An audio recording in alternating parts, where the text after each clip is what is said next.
tender caress to bind our fortunes. Damn what the stars are, rend my heart open, then your love profess, a winding weaving fate to which we both atone.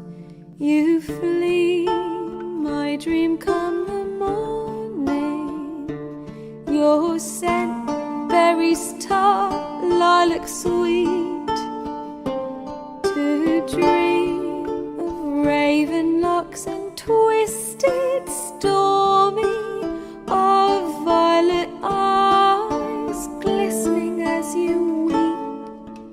The wolf I will follow into the storm, to find your heart, its passion displaced by our ever-growing hardening into stone, amidst the cold to hold you in a heated embrace. You flee, my dream come the morning, your scent berries tart, lilac sweet, to dream of raven locks and twisted stormy, of violet eyes glistening as you weep. I know not if fate would have us live as one, or if by love's blind chance we've been bound. The wish I whispered when it all began, did it forge a love you might never have found? You flee, my dream come the morning, your scent berries tart, lilac sweet, to dream of raven locks and twisted stormy, of violet eyes glistening as you weep.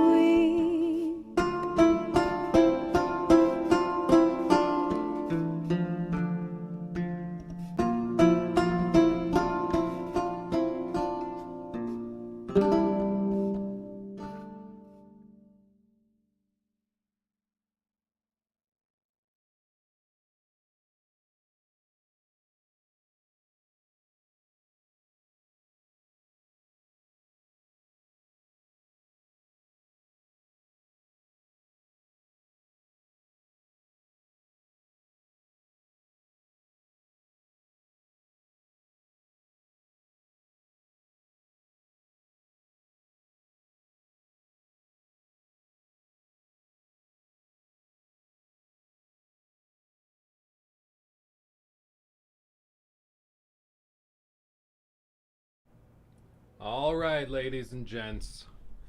It's time. Sorry for the slight delay after that last song. I had to finish my green beans. You think I'm joking? I'm not. I eat green beans almost every stream, if I'm being real. Imperium can tell you all about that. Doesn't this? No. Game OSTs are almost across the board universally copyright free, because they don't want like Twitch streamers and people playing their games to get copyright struck. So it's why I actually play a lot of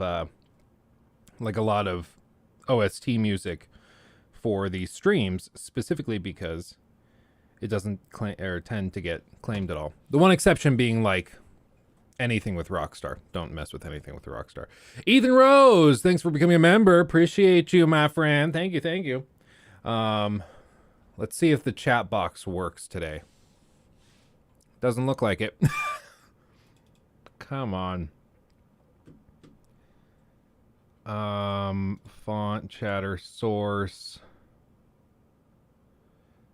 Yeah, man, I don't know what on earth is wrong with this. Ethan gifted a membership. Welcome, Rocky. You're finally a real boy. Again. A real boy again. Oh, goodness. Shut down source on that. Maybe that's it. I don't know why. The chat bot through Streamlabs OBS to get this working has always been just a disaster. On YouTube specifically. On Twitch, it's fine. On Twitch, it's fine. I have a slightly runny nose. Poor me. Little old me. How's everybody doing, though? How's everybody doing? Green bean soup is really good. I cannot even tell you the last time I had something like that. I have no idea. Ethan Rose donated $15 through Super Chat. Thank you so much, my friend. Very generous. Thank you. Thanks for making my week better, Luke. $15 through Super Chat. You. Thanks for making my week You. This guy. This guy. It's going to be kind of a different day for streaming. Little different than what we normally do. Normally, we like chat, hang out, do gaming news for like a couple hours. We try to get to a game by the end of the stream for an hour or two. And it's really chilling. We're vibing. I'm vibing. However, today and this week in general, we have a task at hand. A pretty meaty task. And that is that thing right there.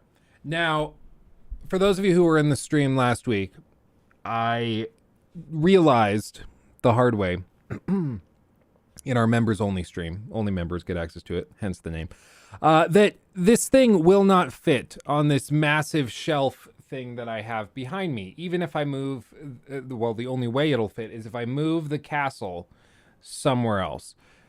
It's like 53 inches long, so it's like 1 1/3 meters. It's massive. So what we're going to be doing is we're going to build the first piece or the first chunk today while going through some gaming news, reaction videos, that type of thing. And we're going to just try to get a gauge on how freaking big this thing is and what we need to do. It's going to be fun. I can do a couple things, like the play button I can hang on this wall. The light I can just get rid of. The Oculus I can put upstairs. The castle I don't know about, though. And I would just get a bigger, like, bookshelf looking thing. But the problem is right where this glass case ends is where my lizard enclosure begins. And Vil needs his space, right? David Bryan, thank you. 3 months. Woo, baby, that's a streak. Thank you, Luke, for making my workday entertaining 3 days a week. Keep it up, big dog, and congrats on baby number 2. Thank you, my friend. Very excited, yes. And Renier. Thank you. Remember, for 1 month, should be 2 counting Twitch. Yeah, sorry about that. Would like to hear your thoughts on this take on Xbox. Here, I'll copy and paste it. I will put it into our Google Doc for the day, and we can tackle that. Paste. There we go. Paste. There we go. I still don't know why the chat bot isn't working, so we're gonna try to just manually set it real quick. Just a moment. Just a moment. Get rid of the lizard. Well, Jake, I was actually talking to somebody recently, and they were looking at getting a bearded dragon for their child as like a pet. And I let him know. I was like, well, I love Villain Trenton Mirth. I love him dearly, and he's a cutie. He's always been a little grumpy. Because, like, Khaleesi, you guys remember Khaleesi if you're an OG. Khaleesi was my first bearded dragon, and I could take her out. She would sit on my shoulder like a parrot. She'd hang out with me while I filmed videos. She was very, very sweet. This little bugaboo is a monster, and he doesn't do any of that. He will freak out. He will try to nip you. Like, he doesn't like it. So he is a homebody. He likes to be in his enclosure. Occasionally, he likes to come out and run around, but usually it's just to try and escape. He's just a grumpy old man. And, I do think that he would probably, I don't know, he might like having like a kid take care of him more than he'll like me. I'm probably pretty boring. Whereas like a little kid who constantly is like taking him out and trying to take him to the park on a bearded dragon leash, maybe that's like better for him. I don't know.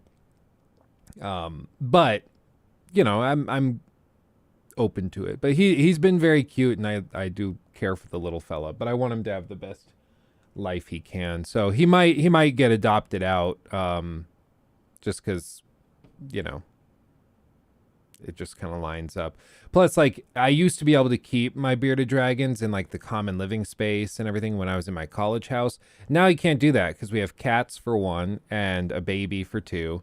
And so it's just not really in the cards. It's less practical now. But these bugaboos live to be like, you know, 15, 20, 25 years old. So actually, bearded dragons, I think, are more like 10. I think I'm thinking of ball pythons, but that's beside the fact. Just a moment. Oh, good. Somebody got the reference. Good. Just a moment. Look, how are you? I found you from searching Starfield videos. Subbed right away. Awesome, MJ. Glad to hear it. That's awesome. What camera are you using? Looks great. Thank you, Cashbay. I appreciate that. If you want to see like my full loadout of gear, it's in the kit, which is in my link tree in the description box. So if you want to go there, you go to my setup that's linked there. You can see every lens, every camera, the monitors, everything. So you can do that.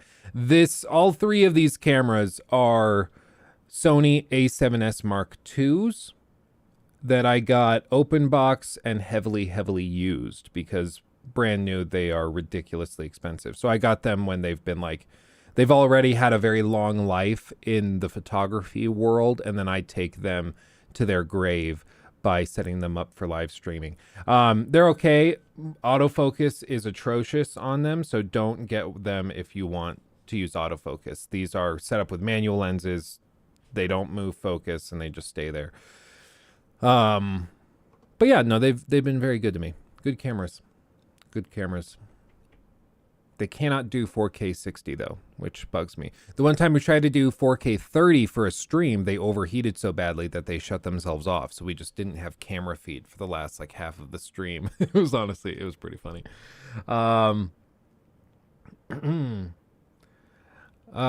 Yeah, Project Leonardo, that I believe, I don't want to mix it up. Was that the like accessibility controller thing? Yeah, it was. Okay. Project Leonardo. Highly customizable accessibility controller kit. I mean, I always think stuff like this is great. I am kind of bummed it took them 2 years this generation to get it out. Xbox has had theirs backwards compatible and forwards compatible for a while. But I'm glad to see Sony hopping on the wagon to do it, because it's great. I mean, the more people that can play games, the better. I love the accessibility stuff in these games. I think it's one of the more impressive things that they've made progress on in recent years. Like, if you just want to be blown away, just look at the accessibility stuff with like The Last of Us Part 2, God of War, all of those games. Like, the accessibility stuff they have for it is ridiculous. Okay, I'm going to do this. Copy the source code. Okay, you see there, it just filled in all of that. Weird. Okay, well, let's try going down here. Cancel. I will.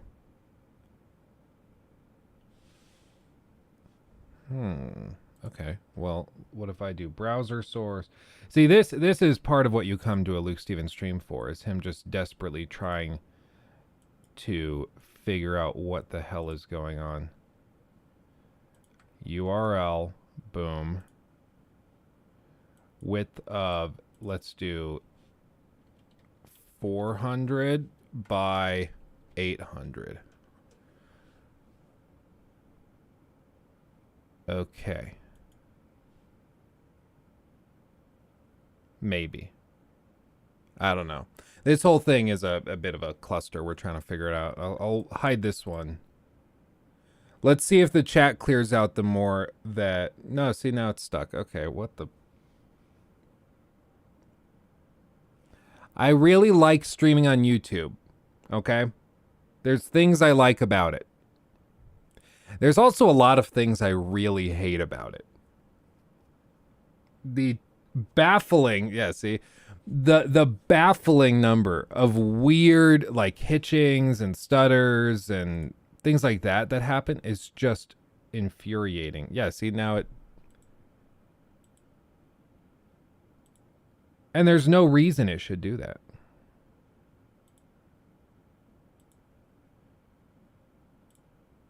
Like, if we get to the point where there's, like, 50,000 people chatting and it just automatically, like, oh, it cleared it, but now it's right back, then that's fine. Who cares? But with stuff like this, like, our chat should not have problems keeping up. Like, it's not that crazy. But they've been having a case of the Mondays in that case, Jern, for like 2 months. Twitch streaming is significantly better traffic. You're telling me. It's frustrating. Like, for those of you who have only been here on YouTube, we streamed on Twitch for a while, and we were just starting to make like a lot of progress on it. It was great. I got approved to be partner and all of that, and I was so excited. And then we went about our business, and I was like, okay, well, I'll try streaming on YouTube, because one of the big perks for that is that when we do playthroughs of games, it's permanently backed up on YouTube, which is really, really useful. We have all of the perks of, viewing on YouTube, where you guys can pause it. You guys can start like late and then watch the stream on double speed and catch up to where we are live. All sorts of really cool stuff like that. And yeah, you see like right here, the chat, you guys are still talking, but it's frozen and isn't catching up. It's like it doesn't poll the YouTube servers enough, so it doesn't refresh properly. It's really strange. Yeah, see, you guys are popping off, and it's just here, and then it's going to randomly, like, show 50 messages at once. I just don't know. If anybody has any idea why it's doing this, let me know, because I like, this is just a pure browser source. It doesn't make any sense, but anyway, we tried YouTube, and we came over, and the viewing experience, I think, as far as viewing's concerned, is much better on YouTube, especially because the ads are far less aggressive. Yeah, see, like...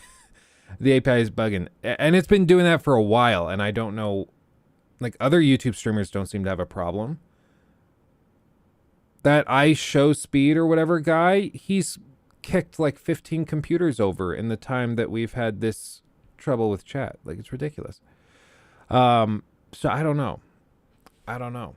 Let Rocky be heard. Hashtag justice for Rocky. Yeah, I don't really understand what it's doing it. Sad face, just discovered you and your channel, and I like the vibes a lot. Awesome. I am glad. I'm glad to have you. Work itself out. I've tried keeping it on in the background, but just hidden, and it doesn't ever catch up, because I thought something similar. I don't know what it is. It just seems to be some issue. Somebody was saying, oh, maybe it's that it's trying to pull the like top chat instead of the live chat, but I don't think that's the case. Like, I don't know. Yeah, see right there, boom. This weekend was nothing but Cobra videos. Thank you for introducing me to the Cobraverse. My word. Oh, Jared, yeah, there's so much there, dude. There's so much. Welcome to the jungle. It's... Dude, that's most definitely what's up. Have you seen the new Redfall news? Yeah, we actually have it on the doc, so we'll touch on that, the stuff they've been saying about it. I don't know. I'm glad they're trying to come out and say more stuff, but like they said, it wasn't like their take on Dead by Daylight or any of those games. It's their take on Far Cry, which I don't know. Like, here's the thing. Arcane has always been known for amazingly robust and impressively designed worlds to explore, right? So Dishonored, the best thing about Dishonored was that you could play through that game 15 times and the level design was so great that it never got boring, right? But trying to make your own Far Cry, I don't know. I mean, maybe they'll pull it off and maybe it will be, the game of our dreams or something. Maybe they'll blow us away like that and it'll be like, oh my God, it's Far Cry, but with amazing level design. This is the best game ever. Or maybe it's just that they're trying to, like, they're bored of the tight level design stuff and they want to do something else. I don't know.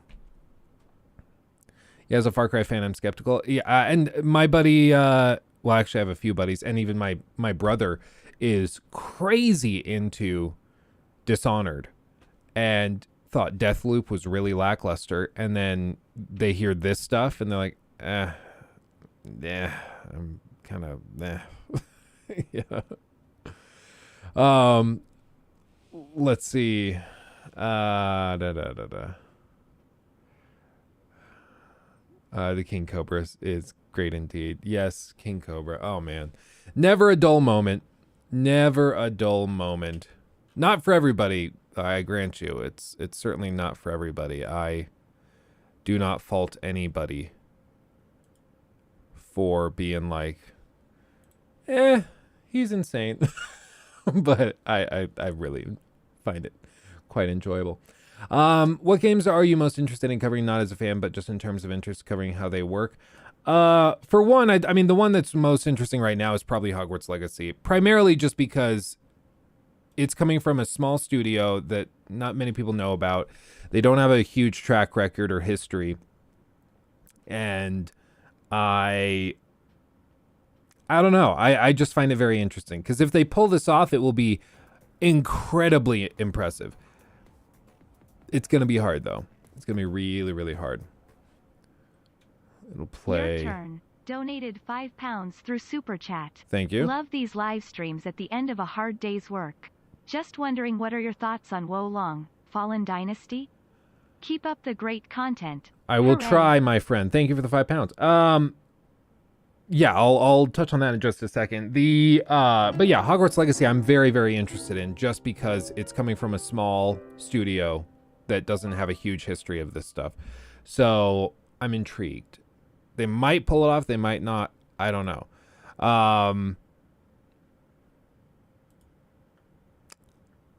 But we'll see. We'll see what's up. As for other stuff that we have coming down the pike, I mean, I'm of course very interested in the Cyberpunk expansion. I'm very excited for that. I'd be lying if I said I wasn't interested in Starfield. I don't know if I'm excited for Starfield, but I'm interested in Starfield. Zelda, weirdly, I think it's not just me, it's a lot of people. Zelda, for some reason, is not, like, hitting people as hard as, like, Breath of the Wild did. And I think it's because it's still on the Switch, and it looks very, very similar. Which is just strange, because I thought it would have popped off and been, like, people's most excited game, or most anticipated game, but really not. Rad, I'm sorry. I forgot. I will change the thumbnails for Wednesday and Friday. And I'll probably change this thumbnail after we're done. There we go. Let's do that. So I will do that. Is it... I don't know, man. I don't know what the hell is happening with this. The whole thing's falling apart. As for Wo Long, or what is it? Wo Long Fallen Dynasty. I think it looks really interesting. It looks pretty. I don't anticipate it being like Elden Ring 2.0. Like, I don't expect it to be anything amazing. I expect it to be like a solid, it may be 8.5. That's the vibe I'm getting. The stuff they've shown off looks good, but the stuff they've shown off is also very, like, not totally scripted, but staged. Like, it just doesn't look like they just hopped on and played the game, you know? And We've seen that before. Ubisoft does it a lot. A lot of companies do it, and so I'm usually, skeptical hippo eyes whenever I see that kind of thing. But anyway, we'll see. I'm very open to it. Very, very open to it. Kyler, thank you, by the way, also for becoming a member. Appreciate you. I'm excited for Starfield. I'm ready to be hurt again. I don't know. I just think that you know what Starfield's kind of like? Starfield is kind of like the Cybertruck. Hear me out. Yeah, Imperium. At this point, I'm just trying anything. I'm just changing the theme to see if that, for some reason, is what's breaking it. I don't know. We'll see if this works. But Starfield's like the Cybertruck, okay? And let me explain this. It's like the Cybertruck because it's been in the works for a very long time. And when it was first presented to people, they got pretty excited. And they're like, oh, that actually sounds awesome. But in the years and years since we first found out about it, a lot of other competitors have come along and shown that they can do it really, really well. Perhaps even better. And we're still waiting on that first thing that got us so excited, Starfield or the Cybertruck. And I think when we eventually get it, we might be a little underwhelmed because we'll realize that competitors have come along and done just as good a job, if not better. It's going to be that way with the Cybertruck, I think, where it's been in the works for going on 4 years, more years before that, but since we've known about it, 4 years. And since then, like Ford, Hummer, like every major car company has electric cars now. So it's not that big of a deal anymore to have an electric pickup. And Tesla can't even get theirs into production. So I think it's going to come and it's going to be a little underwhelming, right? So with Starfield, I think it's going to probably feel somewhat similar, where it's going to be really exciting and interesting. But then we're going to see it and we're going to be like, oh, well, Elite Dangerous did this better. And oh, well, The Outer Worlds did this better. And then, oh, well, Star Citizen has way more impressive tech than this. And it's just going to be like that over and over and over again. I hope that's not the case. I hope they really blow me away, but I've just been burned enough and I've been through this loop with Bethesda enough to know that it's probably going to be more like that than that we're stunned and shocked. Okay, so watch this. Now I'm just going to do this. I'm going to throw this one away. I just think that the YouTube chat box doesn't work. And then I do this and I just manually paste in the link for the chat. And then it'll work just fine. But I don't get the dynamic thing. I don't get the text. And I have to do this manually every time. I wonder, is it anybody out there like... Does anyone out there know how to make like bots or like a very simple script or something?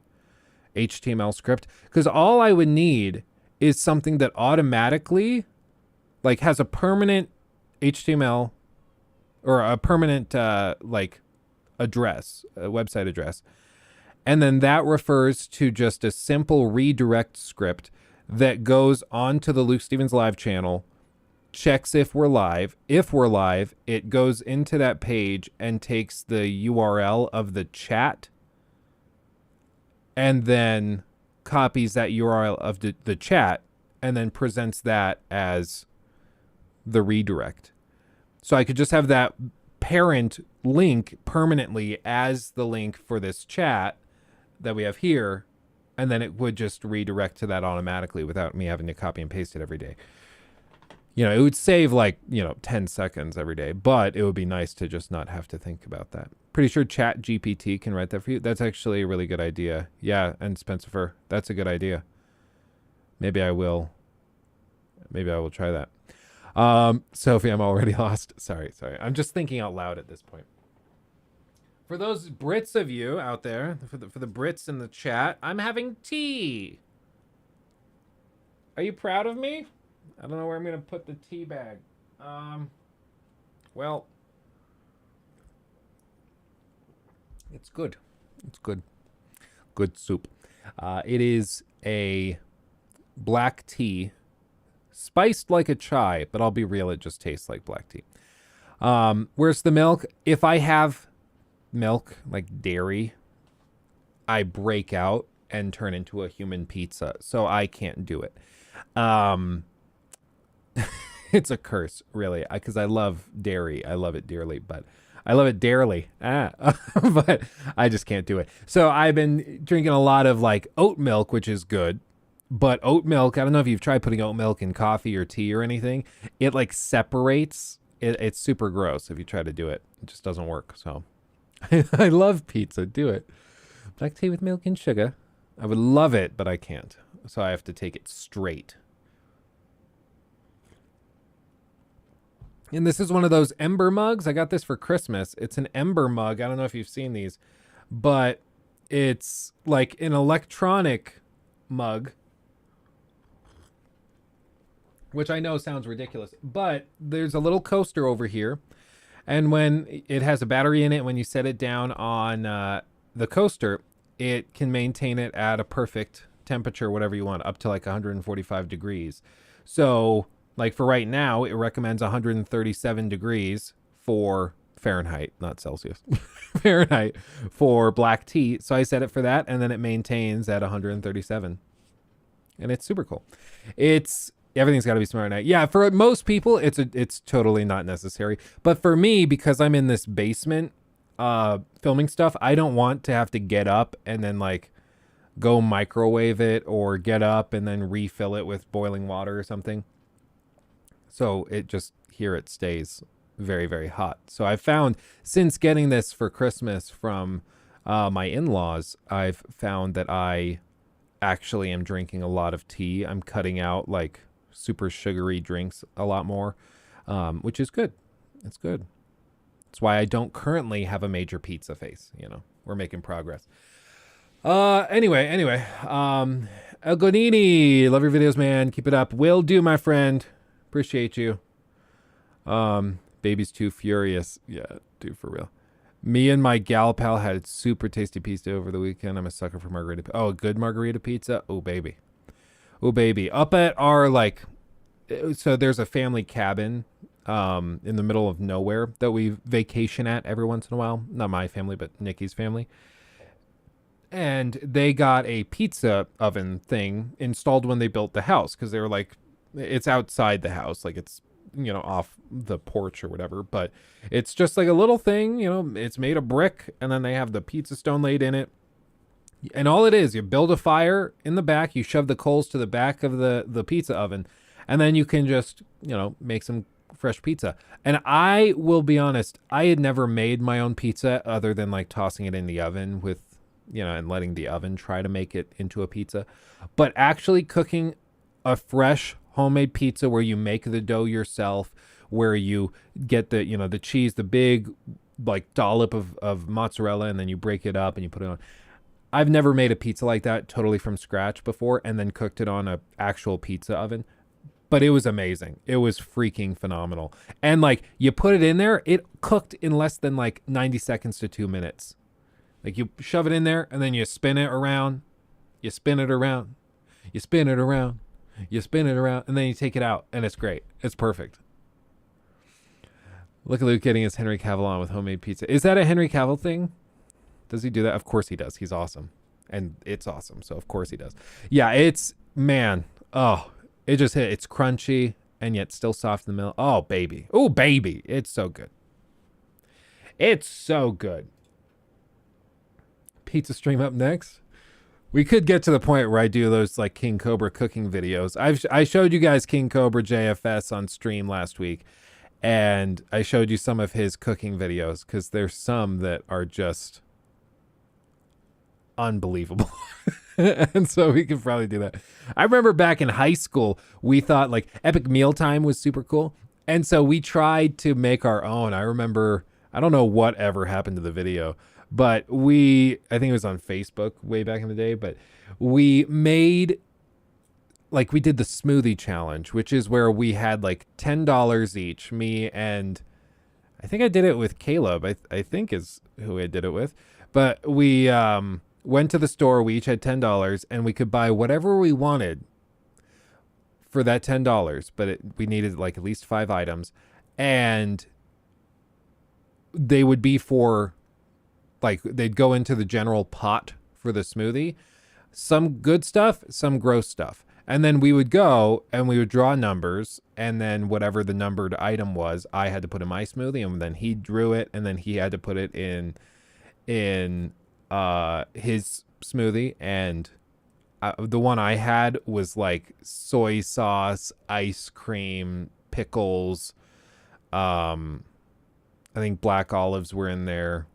It was vile. Like, horrible. It was one of the moments where I was like, what are we doing? Why did I think this would be funny? What are we doing? Like, we tasted it and then we're all dry heaving. It was horrible. Yeah, burned a few brain cells that day, but what are you going to do? Listening to your in-depth critiques in Spotify while working out hits different. Oh, awesome. I'm glad somebody's using that, because to do that, I have to do like a Spotify premium membership or whatever. Or not Spotify, SoundCloud. I don't use SoundCloud for anything else. So I don't, as far as I know, I don't make any money on those uploads, putting it out there. But I'm glad people are using it, because somebody once was like, hey, I want to listen to this stuff on the go, but I don't want to pay for YouTube Premium. I was like, okay, I got you, fool. I was going to read it. Brian K. donated $10 through Super Chat. Love your videos, Luke. Thank you, Thanks Brian. for all the entertainment. Thank you. I appreciate you. Thank you. Please don't stop. Yeah, I won't stop at this point. And at this point, I mean, in the operations of this business, I'll be real, $16 a month is, that's not a big expense. Like a year and a half ago, 2 years ago, that was, do we really need this? Should we cut this? We were on the razor's edge, but nowadays it's not that big of an impact, thanks to you guys, so I do appreciate you. I watch the videos while working out. It can be distracting. Hey, at least it's tied to a good habit, right? Let's see. SoundCloud is linked with Spotify. No, well, basically what it is you upload to Spotify or to SoundCloud. That creates an RSS feed that I can then feed to iTunes or Apple Podcasts now, and to Spotify. So they pull from that RSS feed that's on SoundCloud. And the reason I upload to SoundCloud is, one, the quality's really high, so they can handle big, huge episodes and videos. And they also have the ability to host it for download. So I can allow you to download the MP3 directly if you prefer to do that. And I know some people do that because they don't have like Spotify, or, they're on an Android phone or something, or they have, a smaller MP3 player that's not integrated with Apple Podcasts or Spotify. So I just let them download the MP3. Who cares, right? Like, I could be like, no, it's my intellectual property. You need to download it or pay for, like, or like, who cares? Like, you're one person. I'll make do without the 0.002 cents or whatever that I lost on that. Like, it'll be fine. It'll be fine. Come on. It's actually one thing. I was talking to a management company that wanted to manage the channel, and it was one of my top priorities. I was like, we need to make sure that we're not going to start randomly copyright claiming stuff. Because I want people to have access to it. And they're like, well, we need to protect your intellectual property. And I was like, yeah, I get that and I appreciate that. But we have some things that we try to, like, be chill about. Like, again, we're just talking about video games at the end of the day. Like, it's not that big of a deal. Like, it's not that serious. Like, this whole thing's ridiculous. Myron, good to see you. Good to see you. Whippy Ice, glad to have you as well. Okay, Luke, no need to flex your $16. Hey, man. I could be like the Island Boys and come in with the fake grills. That's one of those things, when somebody's wearing a grill, I don't know what's worse. Is it worse to have a real grill so everybody knows that you're so stupid you paid thousands and thousands of dollars for tooth jewelry? Or is it better if it's fake, I guess there's multiple gradations, because it could be fake because you knew it was fake and you didn't want to actually spend that much money on something so stupid. So you bought a fake thing so you could get the clout without being stupid and spending that money. Or you paid real money, like good money, like it was real for that grill, and then they put in fake diamonds and stuff. That's like the dumbest of the dumb. And that's definitely worse than just paying for it and getting the real thing. But I don't know. It's the grill thing has always been just baffling to me. Veneers better than grill? Oh yeah, no, dude. I didn't know much about veneers. Oh, hold on. Jeffree Star, that's who it is. I didn't know much about veneers until like Nikki showed me a video of Jeffree Star getting their teeth fixed, and like what their teeth were like, what Jeffree Star's teeth were like before the operation and after. And it's pretty insane. Real quick warning to everybody, if you don't know what veneers are, basically what they do is they go and, like, my understanding is that they shave like everything down around your tooth to make them into like little chiclet teeth, and then they go and put these veneer kind of caps on top and cement it on so that you permanently have these like perfect teeth that are just like pristine. Like, you know, Johnny Depp in Willy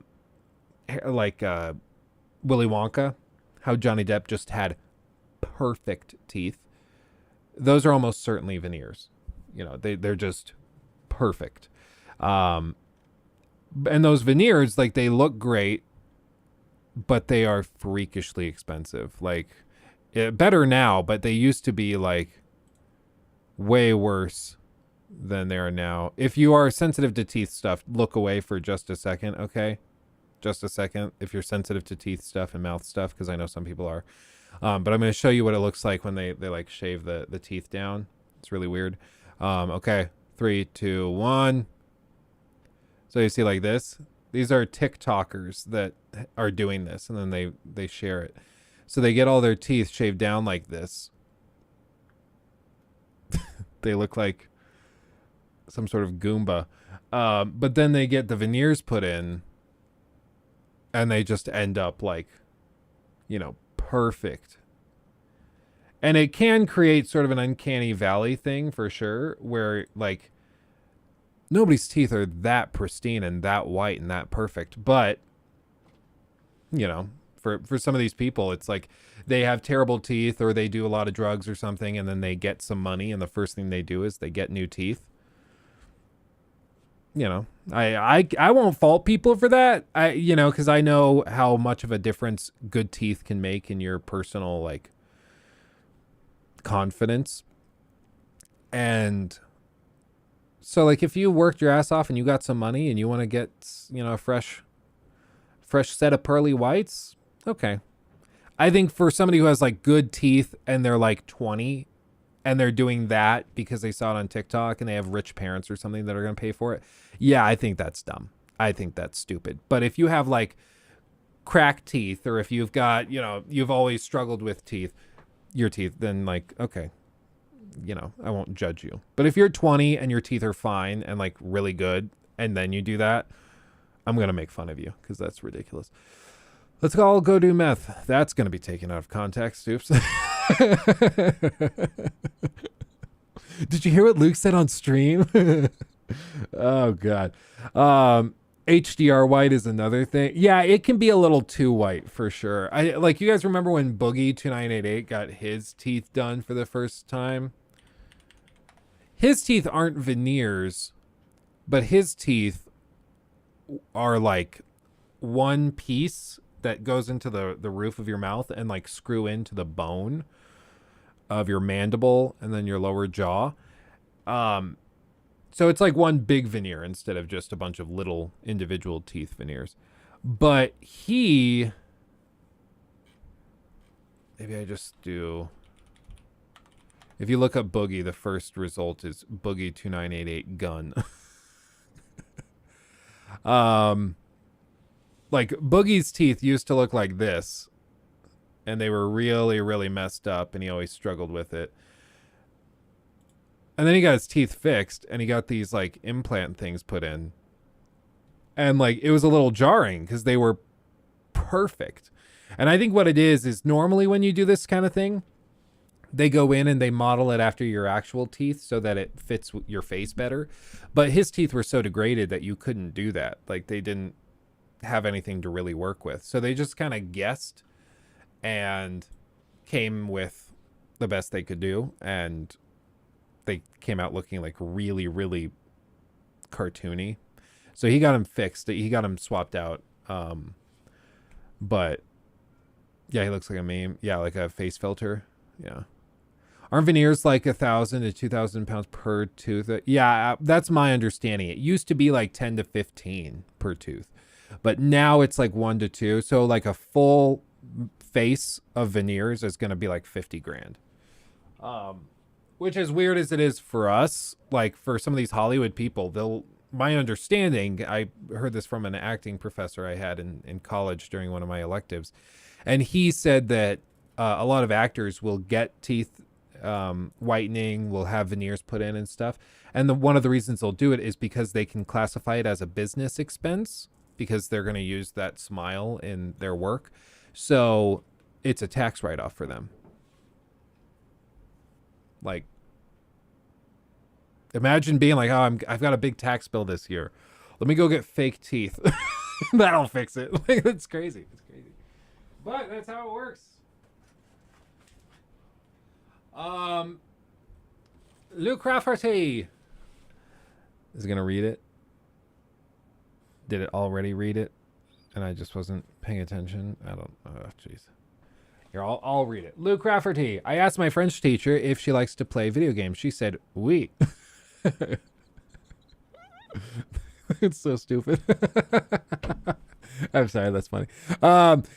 Yeah, tax write-off for a smile. Yeah, I mean, because it's something you're going to be using in the operations of your business if your business is being like on camera and doing this stuff. Like if I were to buy, for example, I don't do this, but like if I were to buy, like a really expensive, I don't know, makeup stuff, but like makeup airbrushing stuff to make me look like a baby doll on camera. If I use that just for the operations of this business, and that's why I got it and everything, then I could make a very compelling argument that that was a business expense, and then I would write it off as a tax, not a tax deduction, but against my profits, which would help me with taxes. Yeah, at least specifically. Well, I bring that up because I will not name names, but I do know of one YouTuber in the gaming space that bought a lot of makeup for videos and wrote it off in taxes. And I found this out when we were talking and discussing things. And I was like, oh, it's not a bad idea. I mean, you can do it, but interesting. So if you're saying if I start streaming, I can write off my Game Pass subscription. Yes, but to be above board, you'd have to be able to quantify what you use for your business and what you use personally. The tricky thing is, like, for a lot of streamers who are starting out and people doing this, they will, like, for example, have Game Pass and they'll play it for 4 hours on stream, but then they'll go home or they'll go upstairs to the living room, more likely, and they'll play for another 4 hours on the couch. You would have to have some way, if you got audited, to show the IRS, no, look, I used 50% of that subscription for my personal use and 50% for the business. So you'd have to be able to show that and argue that. What I've done recently, just to make it simple so there's no argument, is I just don't, like, I have the business subscriptions and gaming stuff, and then I have my personal stuff that's just separate so that nothing ever gets crossed over. I'm not personally using business stuff. It's why I carry 2 phones, because one is personal, one's business. It's also just for security reasons. because nothing associated with the YouTube channel is tied to my personal phone. Everything is tied through the business phone, because I don't give a crap if I have to change this number, but it's going to be annoying if I have to change the personal number. Yeah, I'm a drug dealer, basically. So like you eventually reach a point where you just try to separate everything so you can maximize those deductions against your profits so that you can minimize your tax liability, you know. Where are you going with this? I don't know.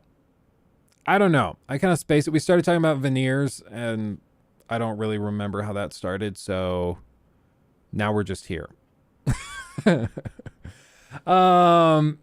Let's see. Luke, about the Starfield video. In the video, you mentioned how there was no blood or gore, but I actually found blood in the game. It's in the first shooting scene on the moon, Crete, where the NPC drops blood. Interesting. Are you talking about the, well, you said it was in Crete, so it's during the showcase that Todd Howard went. So hold on. Let me add that to our doc.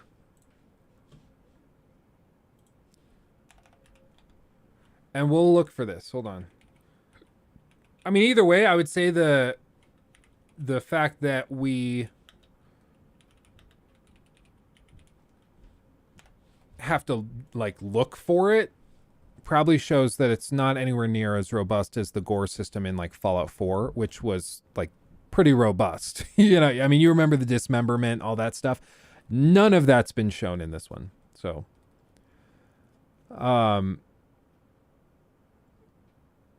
can you write off your mortgage? Can't technically work without, do your job without your house. Think smart and hard. You can deduct your square footage, or you take the percentage of your house that's used for business, and you can deduct that square footage, you know, or percentage of your mortgage or rent or whatever else.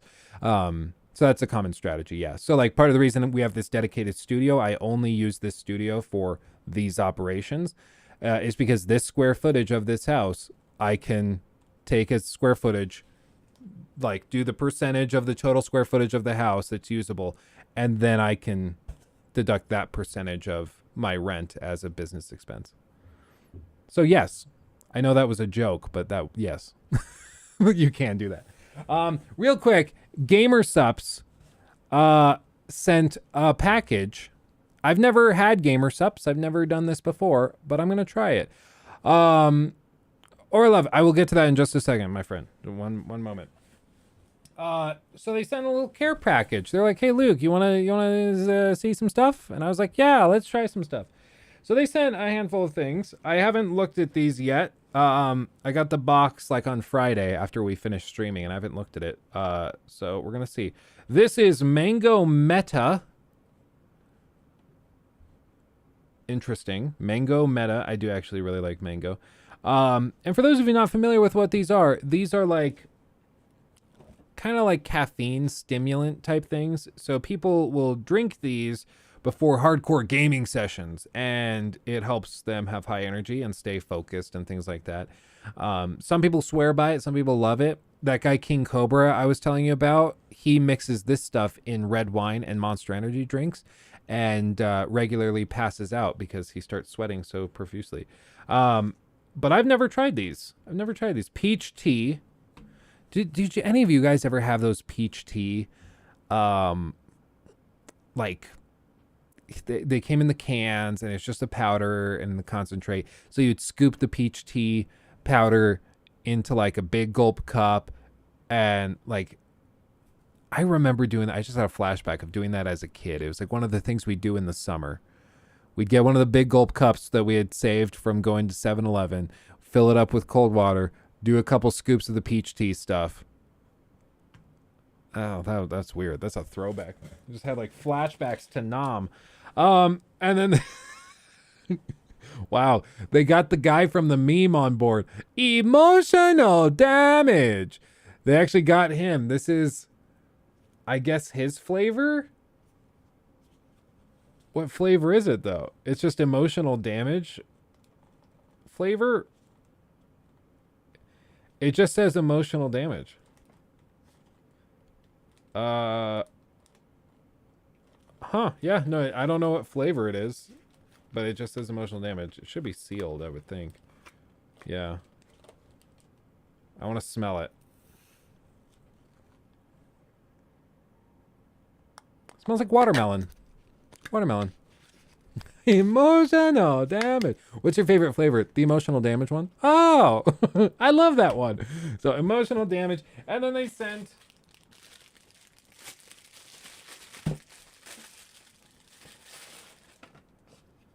a pretty colorful shaker bottle for mixing it up. I think this is to break it up, help it mix together better. Very useful. I don't know if you guys have tried mixing protein powders together in just a regular bottle. It's a nightmare. You gotta have something extra like that.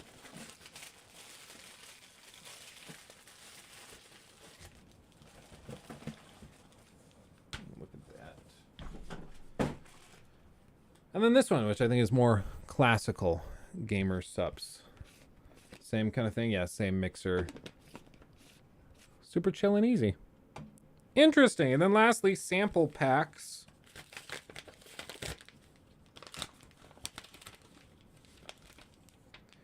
And it's just a collection of little packs of different flavors to try. So Mango Meadow, we have a full one of that blue flavor. I am not joking. Okay, Misfits Melon. I'm not joking. This one is called, you can't really read it. What if I change? It says Guacamole Gamer Fart 9000 is the name of this one. Guacamole Gamer Fart 9000. Interesting. So, I don't know what that's going to taste like, and I'll be real, I'm a little scared. But there we go. A nice little gift box from GamerSups. I don't have water down here, so maybe a little bit later in the stream, we will try these and see what it's like. They're not sponsoring me. They said, we'd like to talk to you about maybe a sponsorship or something, but it only makes sense to sponsor you if you like our stuff and if you actually want to use it and like it. So let's send you a care package. So I was like, okay, yeah, no, I've never tried it. Let me try it. And they kind of went all out because there's a lot here. Like this is 100 servings. This is 60 servings. And this I'm guessing is 100. Yeah, 100. So there's 260 servings here across all of this. That's a lot. That's a lot. So, we will... Oh, God! No! That's what I get for keeping forks on the side table. Okay, we're back. We made it. So, yeah, anyway, that's a fun little gift from GamerSups. So I appreciate you guys. Thank you. That was very generous. We'll give it a shot. As for the super chat that came in earlier, any advice for starting a new channel? My biggest thing is always just start making videos. Like, just start making videos. The thing I get more often than not is people coming out saying, hey, I really want to start a gaming YouTube channel. And then I say, great. They ask for advice. And I say, okay, well, I'll give you advice, but I got to see what you're making right now to give you advice on it. And they said, well, no, I haven't started yet. And at that point, I can't help you. Like, if you want to be a content creator, you have to create content. It's not more complicated than that. So you just have to start making stuff. And then you have to look at people that you enjoy their content, or whose content you enjoy. And then you have to figure out why you like it, break that apart. Like, do you like the writing? Do you like the editing style? Do you like the music? Do you like their voice? What is it that you like? And then you've got to try to figure out how you can implement elements of their work into yours, take inspiration from it, get inspired. And really just, it's not even about trying to copy people. It's about trying to learn from them by doing like exercises. In the same way, like if you go to school for something, they're going to have you do the work from other people, doing it over again yourself. And by doing that, you'll learn different things about whatever it is that you're studying. So there's a lot of good ways to do that, but you just got to start creating. So I'd say start pumping stuff out. The best way to do it right now is probably TikTok. For one, the videos are shorter, so you can make them quicker. You can pump them out. And the discoverability is insane. Like TikTok is ridiculous. I posted a TikTok last night at midnight or something. And I have a very small following on TikTok because we're just getting started over there. And it's done like 12,000. And on this channel, like this is not tied to anything that I've done on YouTube. I haven't shouted this out on YouTube saying in a YouTube video, go follow me on TikTok. And I've said like, I have a TikTok and you'll see the thing. But I haven't done like a dedicated shout out or promotion. So this is just growing by itself from scratch. And this that I posted at midnight is at like 12,000 views. And then the video before that, a couple videos back, 98,000 views, 75,000 views. Like if you want to grow and if you want to get this going, start experimenting with TikTok. It's ridiculous. It's very, very growth oriented. Well, you have now. Yeah, damn it. I did it. John, I heard you say the other day that you got a kitchen countertop as your PC desk. How much did you pay? This thing, I think, is like 140 through IKEA. Then each of the cabinet things, I think, were like 40 or 50 bucks. So all told, like this desk is under $320, $350 with taxes and everything. And a desk that's branded as a desk that's this same size started around $900. So saved a ton of money doing it. It's huge. It's great. It's super solid. And I think it just works. It works great.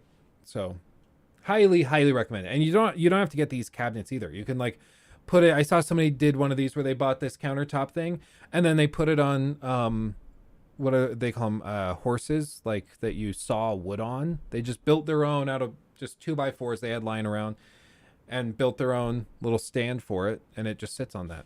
Like it's great, really. Like it's sort of thinking outside the box, going to IKEA and getting an island kitchen countertop for your desktop, but it works. Why overspend when you don't have to, right?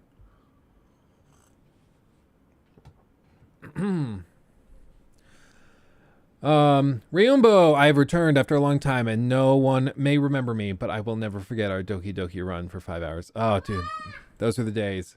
Hello? Dada! Lachlan! Hello? Hello? Hi. Hello? Hello? He whispered hi, Dad. Hi. Baby has arrived. Hey. Hey. You checking out the Legos? Oh, do you guys want to see the Babe and Baby artwork, by the way? Oh, did you get it? I just got it. I thought I sent it from here. Maybe I got it from here. Maybe I didn't. Babe and Baby. Hey, Lucky.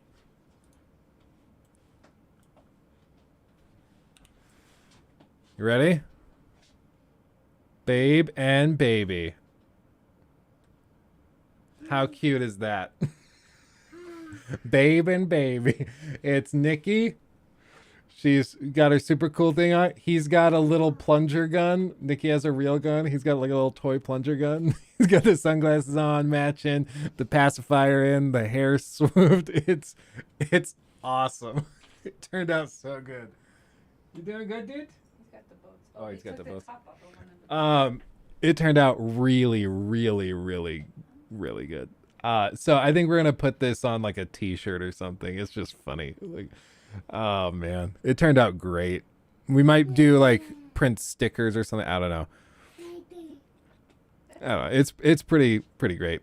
Who made this? This was drawn up and created by Nikki's sister, who is a very talented artist. And she's been working on this. And hold on, I don't want to dox her accidentally. So let me go here. Hi. She also finished this one. You guys will recognize from the I'm vibing meme, where she drew me into the meme with my chair and everything else. And so if you guys are members, you can see the little emoji we have is of the I'm vibing thing, and it's taken from an episode of 1,000 Pound Sisters where she screams, I'm vibing. And so we turned it into a meme, and we've been using it a ton. And so she drew this up and drew me into it. Oh, good. Yeah. I'm glad you picked the fork up and not the knife. Yeah. It's from my factory this morning. I spaced it. You got a fork? So they turned out really, really good. Yeah, we'll do this one in the emotes, and it's going to be good. Fork. Oh. Tasty? Two bananas this morning. You ate 2 bananas? There's 2 whole bananas in that little belly? Yeah. Oh my goodness. Yeah, it's a bottle for Wawa. I can't find my wallet. Otherwise, we'd go buy bed sheets. Oh, really? I have no idea. It's been 2 days, so I can't find it. Do we not have an air tag in it? No, because I don't have an apple. I thought maybe I put one in it because I anticipated you losing it. I guess I didn't think forward that much. Brian, thank you for becoming a member. Appreciate you. Wawa. You like the colorful bottles? Whoa! Oh, you're gonna drink out of it. I didn't realize it was magnetic. I'm sorry. Yeah, it is. How cool is that, though? Get Baby and Baby printed on a canvas and put it behind you. We could get an art print of it. That could be pretty funny. Babe and Baby. And then we'll have to do a part 2 when the new baby comes. He just keeps saying thank you. I think he's gonna take both of them out the door. Oh, you're gonna go take them? We probably need to wash them. Thank you. Just I do. He's like, thank you. Thank you. Thank you. Okay, Thank I'm you. gonna take this with me. Thank you. Thank you. Then it should be Babe and Babies. Yeah, that's what it's gonna turn into. It's gonna be like that same picture, but Lockie's reaching down, holding the hand of his little bro or sis.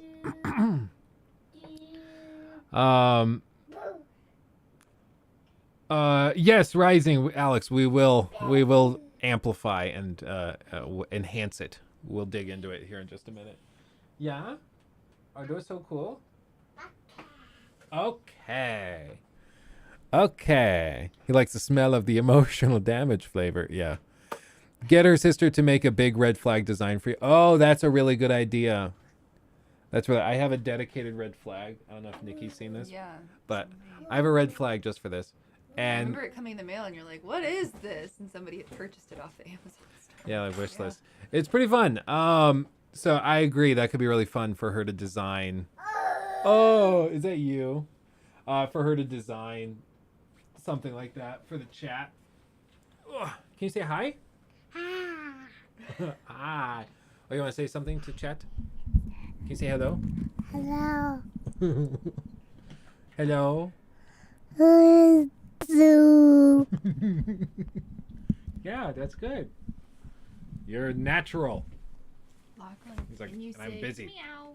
Wow. Meow. Okay, Meow. Do we need to go bye-bye?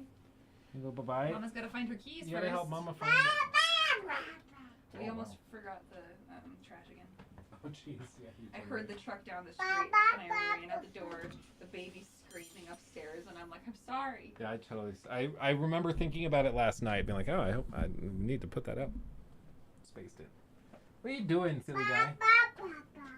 Bye bye bye bye bye. Bye bye bye bye Bye bye bye. bye. Bye, dude. Love you, Dada. Yeah. I love you. Hi. He's so sweet. Expectant Patronum. It's a good shirt. Is this shirt too close to my skin tone? No. I feel like people are gonna be like, No, you look good in peachy colors. Oh, yeah? Okay. wanna go upstairs? Much love. Love you. Good luck finding your wallet. Oh, man. Just played The Last of Us. I'm gonna play The Last of Us Part 2 as bad as people say. No, I really don't think so. The only people that really get upset about it are those who I don't think were like it really at the end of the day seems like people who have genuine criticisms of it. Most of them come down to frustrations over pacing, which I think is fair. I do think that the pacing's off, and if I say too much about it, it'll spoil it for you. So I think that's a lot of it. Pacing issues are probably number one. It's pretty self-indulgent and carries on for probably 5 to 6 hours too long. But if you're listening to people and they say, no, it's bad because it's like woke garbage, or they say it's bad because of, you know, Joel's role in the game and stuff like that, then I don't think they were ever going to like it. They were always going to throw a fit. And I would say that most of the time they probably haven't actually played it themselves. Oh,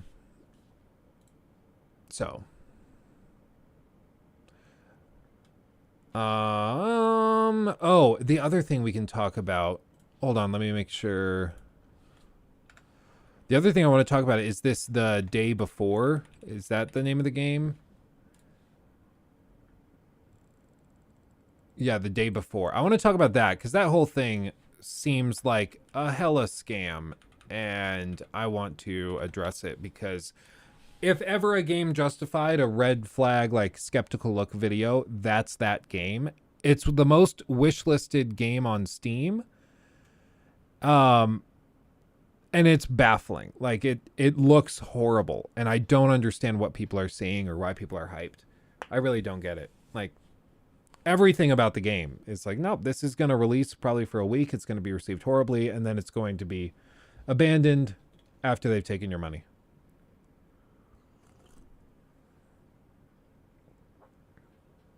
Some people thought the Native Americans in Red Dead 2 were woke garbage. Really? I didn't hear those takes, but that's freaking hilarious. That's unbelievable. I won't pretend to be like, I am full-blood Native American, you know, or anything. But as Irish and Scottish as I look, according to my dad, my I think it's great-great-grandmother. I don't remember. It's like 2 greats or 3 greats. But somebody in our relatively distant past was like a full-blooded Sioux Indian princess or something. And then she ran away and married some Scottish guy that was like my great-great-grandfather. Kind of caused a lot of drama in the family, apparently. But like, I apparently have a decent chunk after all this time of like, what made us realize it was when Elizabeth Warren came out and said that she was like, she got, I think, a scholarship or something, or she was hired as the first Native American professor at Wesleyan or wherever she went. And it was like, no, like I have more Native American in me, and I would never say that I'm Native American or anything. I think that's what started it.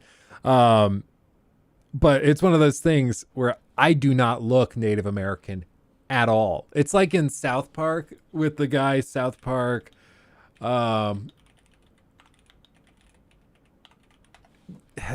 guy that they have that comes in and pretends to be Native American or says he's Native American even though he's really not. Hold on. I think this is it. The headphones are going on. Close this. Okay, children, let's all take our seats. As you all know, Thanksgiving is only 2 weeks away. And so the school has arranged for a lecture from a real live Native American. Oh, neato, huh? What you're about to see is like I know people like this. And I am 1/16th Cherokee Indian. And boys and girls, my name is David Running Horse Sawitsky. David Running Horse Zawitsky. Oh man, it's so good. It's so good. I love South Park so much. And that's what I hear every time and see every time somebody comes in and is like, oh yes, I'm Native American. I'm Native American. I had a friend in high school. I still am friends with them, but like I won't dox them or anything. But I knew somebody in high school who tried to make like most of their personality that they were Native American. I'm sure somewhere in their bloodline they have Native American blood, because I'm sure they wouldn't just make that up. But this person looked like that. Like, it was hilarious. It was not even close. Luke trying not to bring up South Park once per stream failed. Yeah, exactly. Dude, there's a story about something like this where I live, like last week. Oh, really? Yeah, no, it happens all the time. It's weird. It's because people are like trying to get their free points for being, again, South Park. You know, I'm 7% victim. I'm 18% victim. They do the genealogical testing. It's pretty funny. Let's see. John, the problem I have with The Last of Us is it doesn't do anything new or bring anything new to the revenge genre.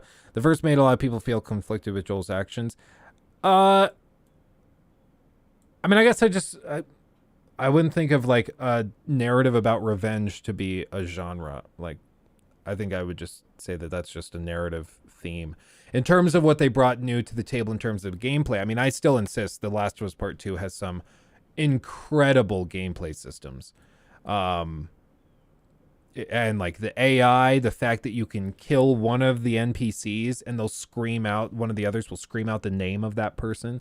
They have actual names and they communicate with each other. The AI is incredibly intelligent. The game is very, very impressive and innovative in a lot of ways. But my biggest problem with it, if I just summarize it, like I said, is that it's just very self-indulgent. Like when you see a play or like a film with an actor who's super serious. It's my same problem with Meryl Streep. Everything Meryl Streep does is amazing. She's so good.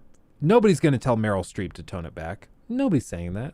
Same with Tom Hanks. Everybody's going to be like, it's Tom Hanks. You can't tell him to tone it back. So everything he does is brooding. And it's so self-indulgent. It carries on way too long. And that's what drives me crazy about it. And with The Last of Us Part 2, it's the same thing. Like, they knew that they were doing well. They knew this story was intense and everything. So they really milk it a good number of times. There's a lot of scenes that could have been cut from The Last of Us Part 2, I think. Disco Cobra, that's most definitely what's up. Just curious as to what type of PC setup you have. Is it considered tax write-off because it's for work? I recently got my PC in 4090. Nice. i9 13900K, 64 gigs of RAM. Something I'm wondering, why does only 32 gigs of RAM show? I guess it would depend on how it's stacked up and calibrated, because I know that can sometimes have an impact if it's slotted in wrong. Because it's like slots 1, 2, 1, 2, so they have to be paired up properly, otherwise they won't show up. So that could be part of it if you have 4 sticks or, you know, just 2. So I would check that. But as for tax write-off stuff, this computer is like any computers that I just use for taxes or for business purposes. Those are business expenses, usually depreciated over a long term. But like, I have a MacBook upstairs and I use that partially for personal use and stuff. So I just bought that as a personal use laptop. So like, it just depends on what it's being used for. The thing is, like, the tax law exists as it does for you to make expenses and to write those things off where you can. And those rules, some people say that they are, you know, unfair or anything, but I'd say they're unfair when they're abused and broken, which is why the IRS audits people and goes after them. I try very hard to play by the rules and only by the rules because, like, why not? Like, there's no sense in trying to cheat the system. You'll eventually get caught. So I try to stick to it very, very closely and only write off stuff that's actually business use and, you know, not bother or don't write off stuff that's not going to be used for it. Luke, thoughts on Witcher Blood Origins on Netflix? Have you seen it? It's getting roasted everywhere. Yeah, the whole thing is, it screams of yet another instance of Netflix like buying, or a streaming service buying the rights to a franchise and then trying to milk it dry, but doing it in a half-assed way, so everybody ends up pissed, and so they just cancel everything. So I think it's going to be the same thing. I think it's going to get buried, and I would honestly be shocked if they end up finishing the Witcher series. I think they probably get through season 4 with Liam Hemsworth and then abandon it. They just keep doing this, so I don't think it's going to change. That's my guesstimation. And it just, yeah, I mean, it's an interesting idea. Show the convergence of the spheres and things. Get some high budget acting talent. I know everybody's saying how incredible this actress is that helms it. I've never heard of her. I'm sure she's great. I've never heard of her. I don't care. And I don't think that excuses how just out of left field it does not feel like it should be a Witcher thing. You know, if you once again feels like they took the Witcher branding and tried to slap it on here to get gamers to watch it. But I think gamers are too in tune. Gamers are too aware of what's going on with it. And so I think the franchise is going to start tanking pretty quick. Apex, what are your thoughts, or what's your thoughts on the Square Enix decision on exclusivity? They complain about sales, but constantly make deals with Sony. Yeah, it's like Crimea River. You know, Square Enix, the difficulty with Square Enix is that a lot of their games are targeted towards Japanese audiences. And that makes them team up with Sony, because Sony, of course, being a Japanese company, is a great partner for that. However, then they complain that they aren't seeing massive sales overseas in the West. And it's like, yeah, no, I could have told you that. It's just, it's the type of games you're making, you know, like Crimea River. So, you know, I just don't think there's much to be surprised there. Which is better, GamerSups or G Fuel? I don't know. I've never tried either. GamerSups just sent me these, so I'll try them. But I've never had them before, so I honestly do not know. I do not know. I would imagine they're fairly similar. Let's see. I have little faith for the Last of Us show and Gears of War show. Gears of War show I'm much less confident in. The Last of Us show I'm actually fairly confident will be good. I'm sure you'll have the typical people raging about it because they dared to come out and I guess maybe not be woke about it, because what does that even mean? But, you know, I think all of the people, there will be people that come out and complain about it having, you know, the casting that it does and doing that type of thing. That's always going to happen, but I think most people won't give a crap about it. I think these scripts are just already written and they just add a title loosely related to the lore. Hollywood is littered with old scripts that are paid for waiting to be written. Yeah, no, I do think that that's true. I mean, to me, The Witcher Blood Origin just, again, it screams of they bought The Witcher rights for a good amount of money. They saw, and you got to remember, these things don't take 6 months to throw together. They're years in the making. So they probably greenlit Blood Origin right after the success of The Witcher Season 1. They greenlit it, and then in the last few months, all of this bad press about the Witcher series has come out, getting rid of Henry Cavill, making it so the writers, you know, announcing that the writers basically hate the source material. All of that stuff just looks terrible for them. And then they come out with this, which really just seems to reaffirm the point. Even though it was greenlit at a time when everybody was super stoked on it, and I think if it had come out within like 6 months of The Witcher Season 1, it would have done really well as like a precursor origin story kind of thing. But because it came out when it did, it just is perceived as another example of Netflix being out of touch with the fans, wanting to capitalize on the franchise, even though they don't really care about the source material, like rewriting a bunch of characters' backstories, things like that. And so it just came at the wrong time, and it was doomed to fail from that moment. So yeah, there's also a South Park episode on that. You are very right, Jesse. Yeah, the part where they call and they're like, hey, we'd like to make a Netflix show or movie about this. And it's like, okay, how's 30 million? What? Yeah, 30 million. Okay, you need 50? Fine, we'll give you 50 million. Like, oh, okay, well, do you want to hear what the movie is? No time. Just get us the movie. 50 million, we'll wire it to you. It's just like, it's kind of how they had an attitude. But then the money started drying up and they had to get serious and start focusing. Glass Onion was another disappointment from Netflix. I don't know, man. I watched Glass Onion when we were on vacation in Arizona.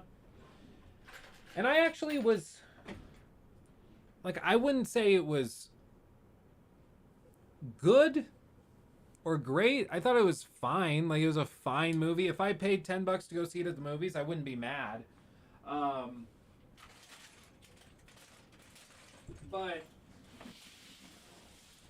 like, when the movie was over, I just kind of went, oh, is that it? Okay, well. But, you know, I think movies like that are important. I think it's good to have movies like that. I'm going to open the first box of this. I'm going to start building it on the desk right here while we react to that and try to find that blood stuff from Starfield. I also want to go through the... I want to go through that new stuff about the Arcane game. I want to look at the day before, because that thing looks like a scam, and I want to go through why. So we got a bunch of stuff to tackle while we do this.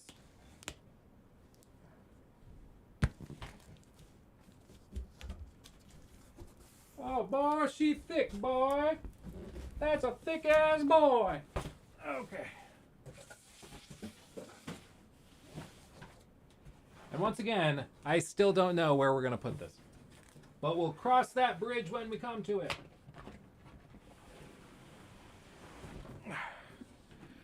This is box 1 of 3.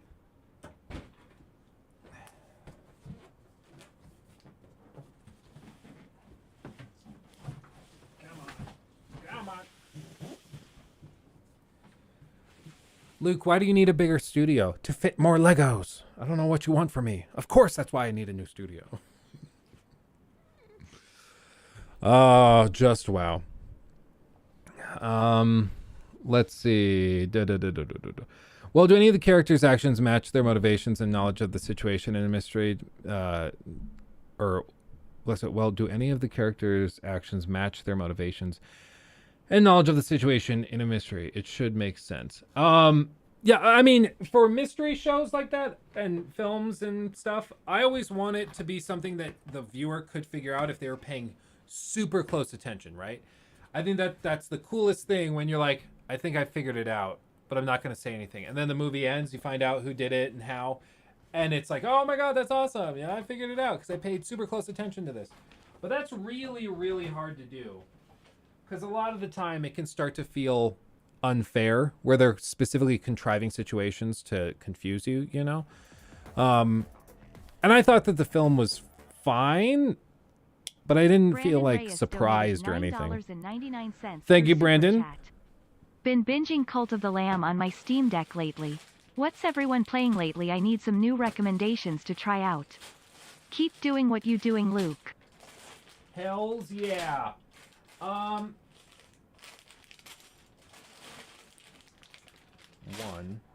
I have played Cult of the Lamb as well. It's a really good feel-good game. Not something I thought would do well. Like, oh, it's like a base builder mixed with a roguelite. Like, who would have thought that would work? But it does, and it works really, really well. Other games, if you're playing on PC, I don't actually know if it works on the Steam Deck, but another game that I actually had a lot of mindless fun with was Another Brick in the Mall. And it is just a mall builder. So you build a bunch of shops and different, like, you can build a movie theater, a grocery store, electronics store, like whatever, and then you have like the parking lot you build out and you try to organize it and build it in a way so all the customers can feed through and you can maximize profits. Really, really fun if you like simulation games, kind of like that, base building style games. That's one that I had a lot of fun with back in the day. And it's super lightweight. It's like, 50 megs or something to download. As for other stuff, I mean, RimWorld people swear by, and that's approved on Steam Deck. I just went back through Jedi Fallen Order. I did finish that. I did finish Jedi Fallen Order. That I I insist the... Oh, wow. I still insist that the ending of Fallen Order comes out of nowhere. Like, you're playing the game, you're having a good time, and then it's just like a 10-minute thing, and the game's over. Thanks for playing. Can't continue, you gotta start New Game Plus or whatever. This is the first book of instructions. Comes with like a history of the ship and stuff. That's cool. Oh, and little stickers for the flags. That's fun.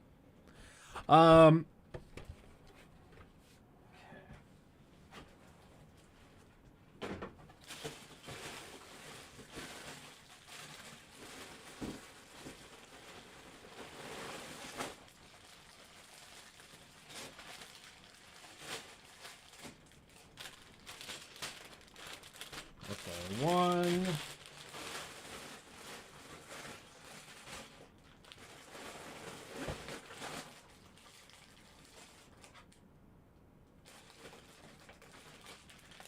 Two. Okay. Here we go. Is there a Jack minifigure included? No, it's a DLC. You have to get it separately.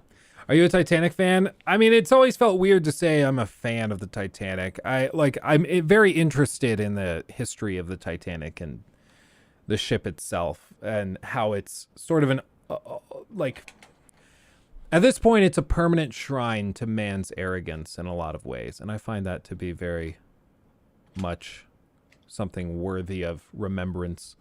You know, the fact that people were just so insistent on it being unsinkable that they failed to take proper precautions. That, like, there were people in first class who found out that the ship had been struck, and they were instructing people to go to the docks to go, or not docks, the railings, whatever you call it, to load up on lifeboats just to be safe. And people were like, no. I mean, we're on the Titanic, dude. This thing ain't sinking. Do you know how big this ship is? This thing ain't sinking. No. And, you know, I find it very interesting. That's it. Okay. Yeah, the hubris of man. Yeah. And I think that's, you know, it's healthy to be reminded of that. Oh, no way. I just got recommended a Maddie video. Mr. Maddie plays new Skyrim DLC in 2023. What? No way that's real. Are they seriously doing that? BGS, come on, guys. Come on. I mean, guys. The 10-year thing, yeah, that was a little, you're right, that was a little much. Let's keep putting out DLC once we hit, like, 12 years. Maybe 13. Maybe we'll tackle it then too. Why not? Come on, Bethesda. Oh God, new horse armor. Well, now we have to watch it. I was not going to read it. I don't know why I didn't read it. Yeah, it's $10. Thank you for the $10. It's supposed to read it if it's above $5, so I don't know what it's doing. Thank you, Disco Cobra. That's most definitely what's up. You doing a full stream playthrough of Dead Space Remake when it drops? Comes out this week, don't it? Hope they have physical copies. Might buy it twice, one on Steam, one on PS5. I believe it comes out on the 25th. I think it's the 25th. I think we're still a couple weeks out. So I believe it's either the 21st or 25th. I think Forspoken is the 21st, and I think Dead Space Remake is the 25th, I believe. But I would like to get a copy of it to do like a little review on. We're trying to do that. We're trying to get in contact with the publishers. 27th. I think the 25th is what I scheduled, like the day I scheduled the upload for. So that's probably what I'm thinking of. But I hope to get a copy to do like a little review or an I tried video on it. But I'd be down to do like a little stream of it. Yeah. especially because we streamed the first quarter to first half of the original, and I thought that was relatively fun. We played it right before Callisto Protocol, and then that happened. So let's see what Maddie has to say about Skyrim getting more DLC in 2023. I'm baffled by this. This is insane. Like, I get it, people still buy it, but like, Jesus Christ. At some point, like, come on. What are we doing? Salutations, everybody. It is Maddie here today, feeling particularly good because it's 2023. That means it's the year of Starfield, and all other Bethesda Game Studios games are a thing of the past. Except one. There's one that's going to follow us straight to our graves, and it's a game that starts with an S. It's called Skyrim. And yes, it's getting another update in 2023. And this update may make it more relevant than ever before. And my oh my, do I have some thoughts on this one, because I understand why a lot of people are going to be displeased with the idea of a Skyrim marketplace. Ladies and Oh, they're bringing the marketplace thing back. Oh. Can't say I'm shocked.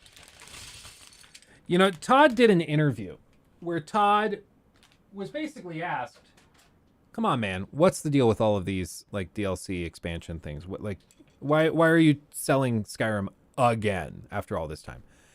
And he said, basically, it's not my fault. People keep buying it.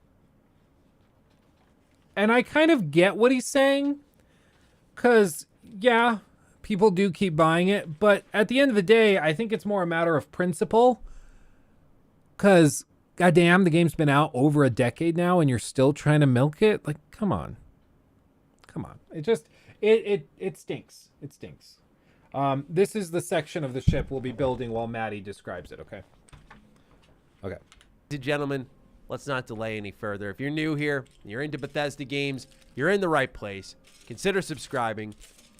Unironically, go subscribe to Maddie. He's been making some great stuff. I used to give him kind of a hard time because he was, back in the day, again, he was a hardcore BGS fanboy. Like, he would, you know, he loved them. He loved everything they did, and he would make excuses for them, and it was pretty funny, if we're being real. But since then, he's actually come out, and he's mellowed a ton, and he's tried very hard to shake that persona and to become much more level-headed, and I gotta hand it to him. It's pretty impressive. I think we've all grown a lot. People forget, like, Maddie and I started these channels when we were in our teens, before our brains were even fully developed. So we're like little soft-brained monkeys trying to come up with, like, gaming takes, and of course we had bad takes, you know?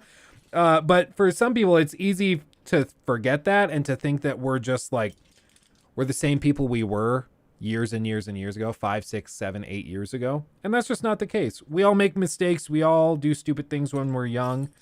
What's important is whether or not we grow from that and improve. And I got to hand it to Maddie. He's grown a lot. His content is far better than it's ever been before. And so you should go sub to him. Let's talk about a Skyrim marketplace update. So if you head over to SteamDB right now, you can see all the various branches that Bethesda Game Studios is working on for Skyrim, and you can do the same for any other game available on SteamDB. For Skyrim, they have 2 branches open right now. One being Kala, which is working on the Canadian and Japanese translations for the game. And then there is Hopper. That branch is working on, as it says very, very plainly, Marketplace. Now let's set the table before we go any further. The marketplace for Skyrim is a whole entire conversation on why I think Bethesda truly wants to do this. And I'm going to address that first before the what's of this marketplace. So first and foremost, before any single update came to SteamDB, in September, Skyrim got a very small update that added a brand new feature called Installed Content. It's there. You can check the menu of what is installed within Skyrim. And to me, I found this one kind of strange.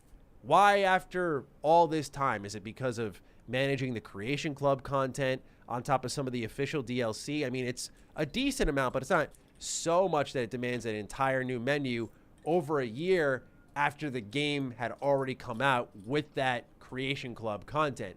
To me, was a bit of a head scratcher. Just about a month later, Skyrim came out on GOG and Epic Games Store. And again, when you find out that there's a marketplace seemingly on the way, you start to connect all the pieces together and recognize the table is being set for this marketplace. What it seems like to me is going on is that Microsoft has started to be like, okay, enough's kidding around. We need to we got to make money. Like this whole thing of spending cash like it's nothing was fun, but this is a business and we need to make money at some point. That seems to be what's going on here. And it's not just this. I think we've seen it with a handful. Oh, the camera's angled up. That's why it looks weird. Hold on. So I think that's part of it, is Microsoft is now going to these companies and saying, listen, we gotta focus up. We have some work to do, and we gotta start making a little bit of money back. Because Game Pass is expensive. And you know what? Props to them. I'm glad that they're doing it. They gotta make money at some point. But I don't think paid mods coming to a game that's over a decade old is the way to do it. At least not without burning a lot of goodwill. Because I've said it before, I think right now Xbox is probably the most pro-consumer option on the market. They just have a great public perception. They've been doing really good work, especially when contrasted against Sony. And I will argue that point day and night. I don't think that that's a controversial take at all. Pretty clearly, Sony is the one that's the worst option for the consumer at this point. But with that being said, it's important that Xbox toes this line carefully, because if they swing too quickly to the monetization side, I think people will start to be like, hey, screw you guys. You used to be pro-consumer and now you're trying to milk us in these games that are on Game Pass. That sucks. And it's like Machiavelli used to say, or said in his book, The Prince.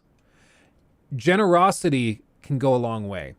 And so can kindness. But it's specifically most impactful when contrasted against the antithesis. So if you are generous and people become accustomed to your generosity, it won't feel like you're doing anything that remarkable when you're generous to somebody. People will just grow to expect it. But if you, for example, are cruel and vindictive and then you show generosity, it's far more impactful. And your people will be far more thankful of that generosity, because it's contrasted against the antithesis, against the opposite. And I think that this is something that Xbox has to be very cautious of, because if they're not, they could end up in a position where they appear to have all of a sudden gotten super greedy and heavy on monetization, when in reality, they're just doing the same thing every other major company has always done.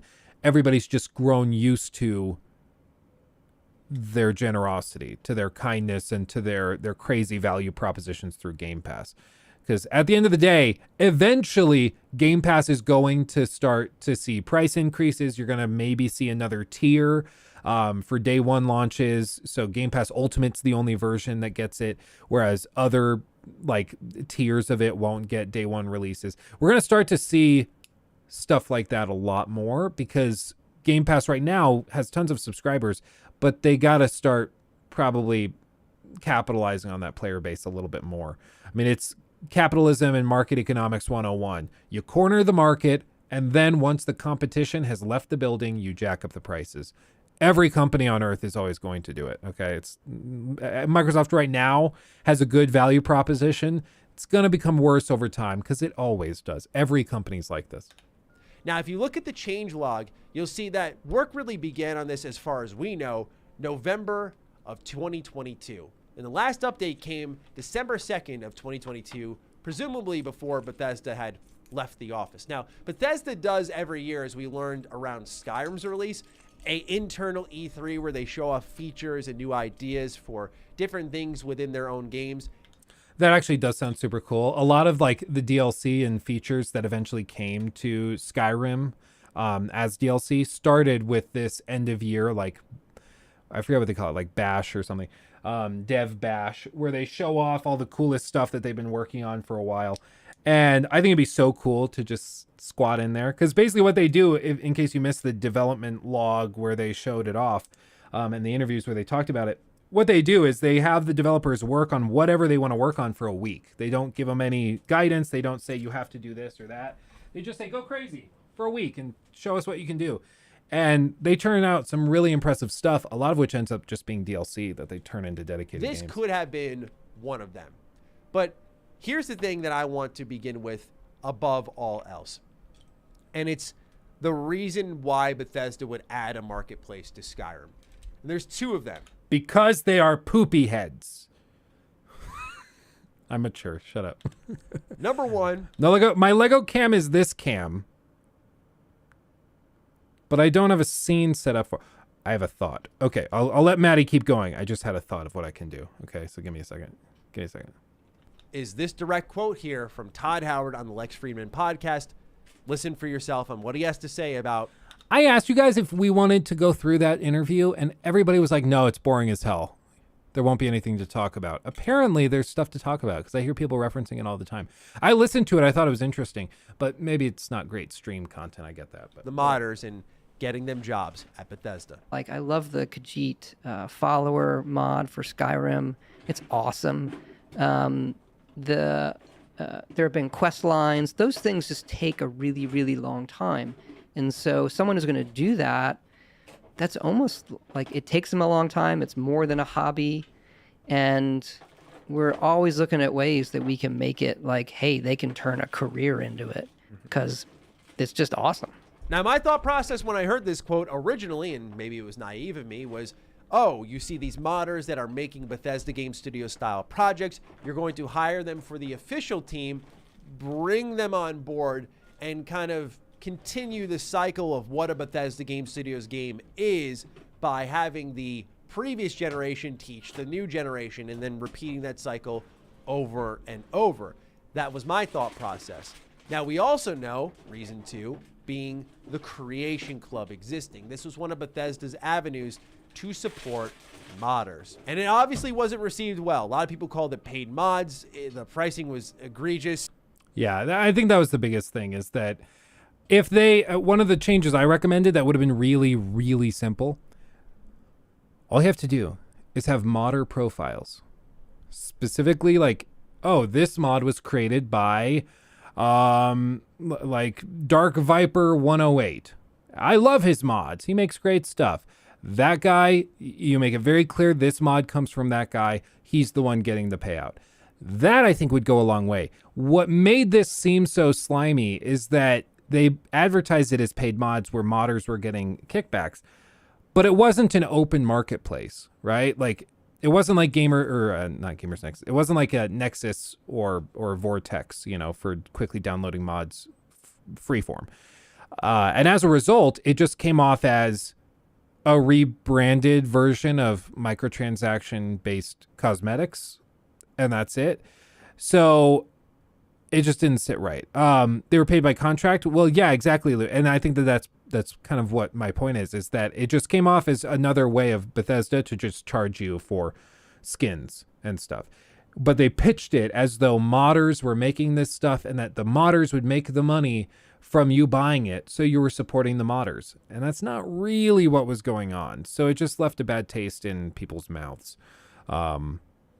Whereas, again, if it were a free open marketplace and they said, hey, this is made by this guy, this one's made by this guy, maybe underneath each of these items, it has at the modder, that would be much more interesting. And if Bethesda then took maybe a 30% cut off the top for brokering the sale, and it was just an open marketplace, I think that would be awesome. I think that'd be great, but they didn't want to do that. So I would say, like, that's probably the biggest problem I had with it, is it just screamed, this is Bethesda paid some modders for rights to their work, and probably created some of this stuff themselves in-house and then just sold it as mods, when in reality it's just paid DLC. Yeah, it was a pretty atrocious launch all around, and it was a tough conversation to have as someone who supports modders, is friends with lots of modders, but also has to say that the system itself sucked. And it sucked so bad that eventually Bethesda seemed to throw it out the window, stop supporting it, and instead put all that content packaged together in an anniversary edition update and practically gave it away for a complete steal. Like, that was, granted, another release of Skyrim, but the value there and what you got from all of the Creation Club content was a good deal. I just know it wasn't favorable to the community because some people are tired of Skyrim. But those are the reasons why I think Bethesda is doing this marketplace. They want to make money, right? That's an obvious one. They want to give modders a job. They have the Creation Club, and that flopped, so they want to seek another route.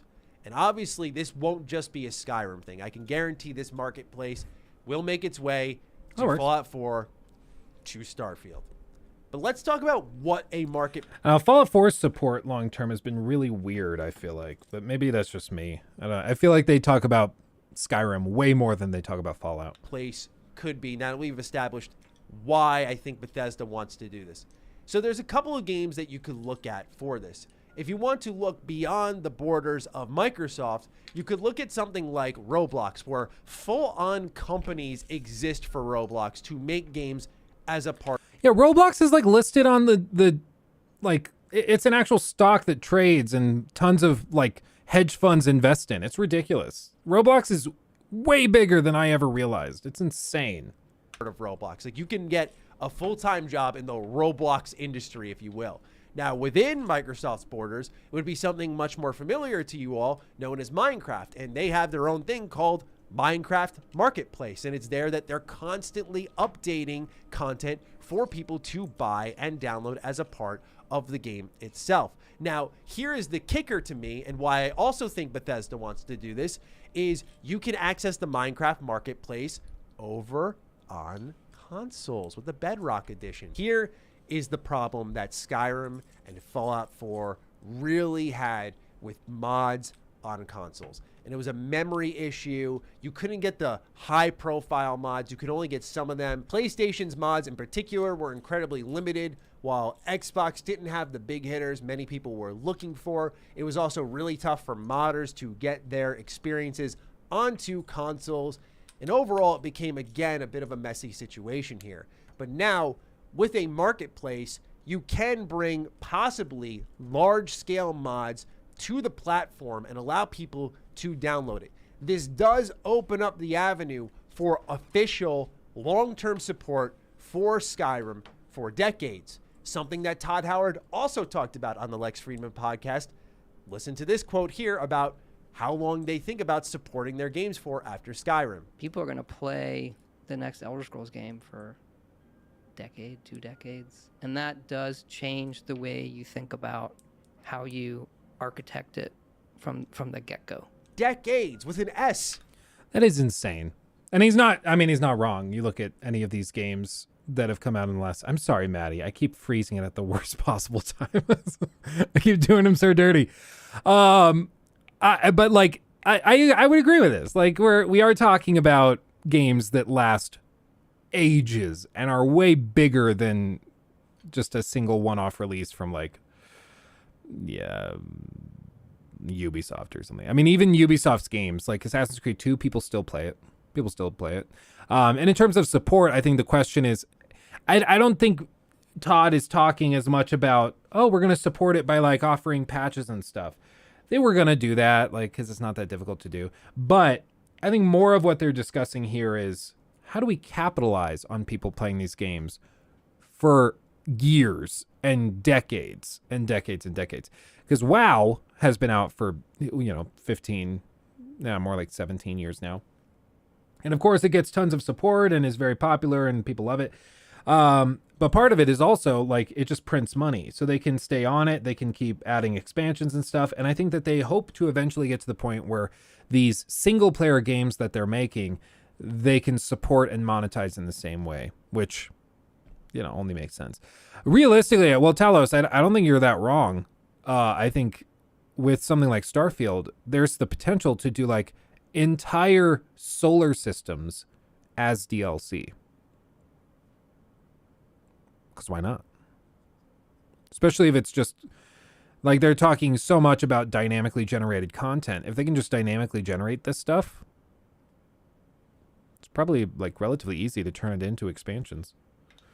So when you hear something like that, when you think about something like that, obviously you can't dedicate Bethesda's manpower to that. They're simply not large enough to keep generating content for Skyrim. But they have a community that's already doing it, that's known for doing it, that's trusted with doing it. And if you could bring that to the marketplace, put a price tag on it, Bethesda collects a check, modders especially deserve it, collect a check, and eventually a Skyrim marketplace that could get as big as a Minecraft marketplace where you could have full-on expansions coming out for Skyrim in 2024, 2025 is a crazy idea. And it's exciting because the wait for Elder Scrolls 6 is going to be almost done. Long. It has already been long. And maybe with the resurgence of Skyrim, this is a big maybe, by the way. Imagine Bethesda stepping back in for an expansion that leads into Elder Scrolls 6. Obviously, a fool's hope and just a heavy dosage of speculation here. But remember I talked about Mr. Matty like growing as a creator? This is one of those moments because back in the day, Fallout 4 Matty would have been like, this is definitely what's happening. And I would have been on board. I'd be like, yeah, for sure. And now we're all like, yeah, no, probably not. But this would be great if they did this, but probably not. I mean, it would be cool. I mean, if they came out with a Skyrim DLC that sets up like the next game, that would be a really unique way of capitalizing on how many copies of the game are out there. But who knows? I mean, it's probably not likely. These are the types of doors that open with a Skyrim marketplace. And I don't want to sound like I am washing this with positivity because there is a lot that can go wrong here. And I'm going to talk about that as well. But I do get excited for my modder friends who provide us endless free content, who can maybe have a job in making Skyrim content and subsequently Fallout 4 and subsequently after that maybe Starfield. It's just about when they decide to drop this news. I don't think there will ever be a good time for this news, whether it's now, next month, ahead of Starfield, after Starfield. People are going to react pretty negatively regardless. But if they let the dust settle, they come out with actually worthwhile content, that being the big kicker, I think people will start to adjust. Because the problem with Creation Club is when it came out, they're like, here's some skins, here's some weapons. By the way, because of the nature of the system, we can't add quests to the game. Sorry about that. Give us $15. Oopsie, sorry. We're so sorry. Oh, you're bummed about that? Sorry. Thanks.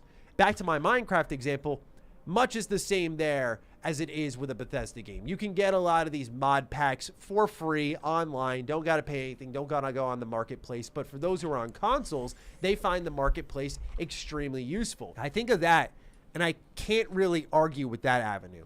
But there are some things that Bethesda has to work through with that. They had a ton of memory issues when it came to the Creation Club with console mods. There were heavy limitations implemented. But now with next-gen consoles, can we expand that? Can we expand what these games can hold? And if you can do that, then I look at something like a console player who never had a PC, never had interest in a PC, or never could afford a PC, maybe making that dream mod list they've seen in so many videos through the marketplace. So I do think there is some good to this beyond people making money, and it's that console players will be able to access these mods. But for us PC players, it's not going to be good. It's just going to be more of the same. And by the way, when the update installs and everything, unless you have updates turned off on Steam, it's going to completely ruin your mod list again. So be prepared for that. Now, one thing I also want to call out here that adds a little more legitimacy to Creation Club coming back in a new way is my buddy Juicehead. Now, he could not provide, it seems like, the actual screenshot to what was said on a Patreon post, likely because it's paid content, so it's walled off,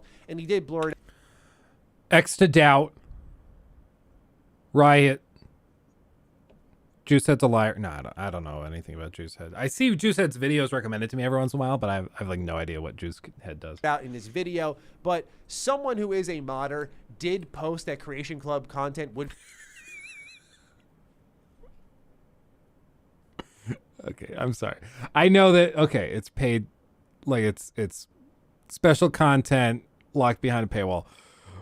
But this look, I mean, come on, guys. Juicehead, what are we doing? Look at this. In his video, it's just white and it's so heavily blurred you can't see anything. And furthermore, he blurred out the background to frame this even better. Like, come on. Why even show us the screenshot of just white blurry text? Like, this could just be a coupon for adamandeve.com. Like, why? Come on. What are we doing? Would be coming back in a new way in 2023. So this does add legitimacy to it. I don't know who it is. I don't know where it was posted beyond Patreon. And I understand why Juicehead blurred it out, but I do trust Juicehead. So it was one of those things where I want. Yeah, I mean, I'm sure Juicehead wouldn't just like make this stuff up. It also isn't that scandalous of a thing, which is probably why he's taking it and putting it out, being like, I mean, come on, it's very possible, and this isn't that outrageous of an idea that they would bring this back.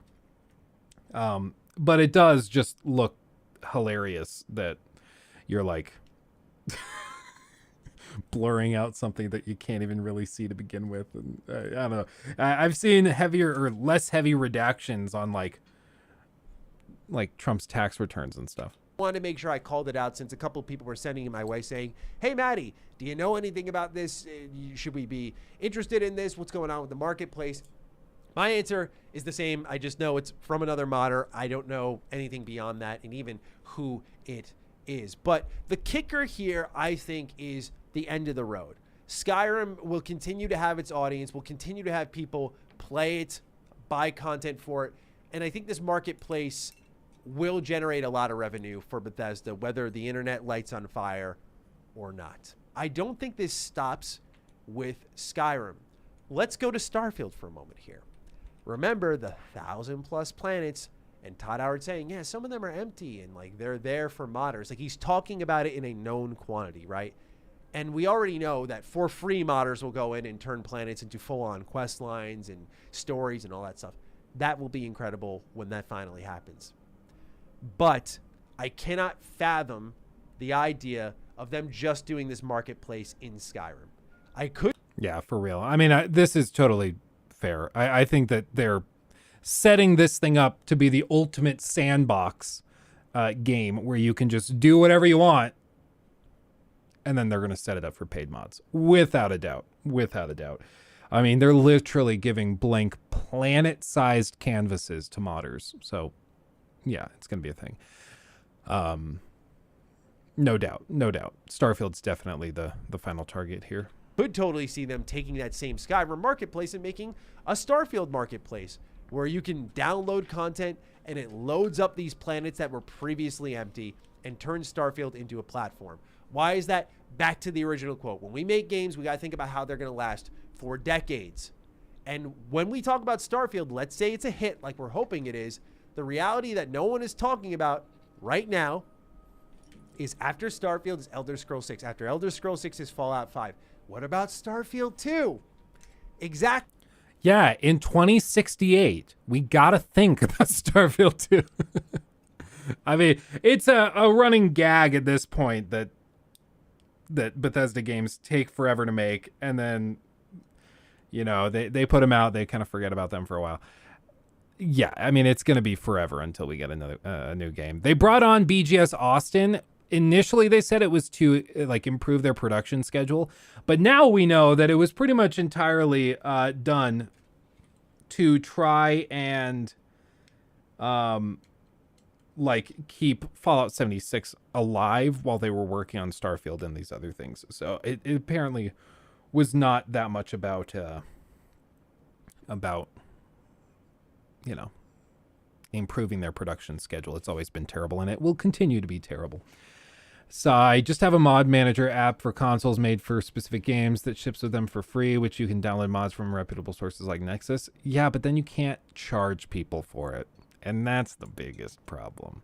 Plus, the benefit, as far as I know, actually, I need you guys' help with this.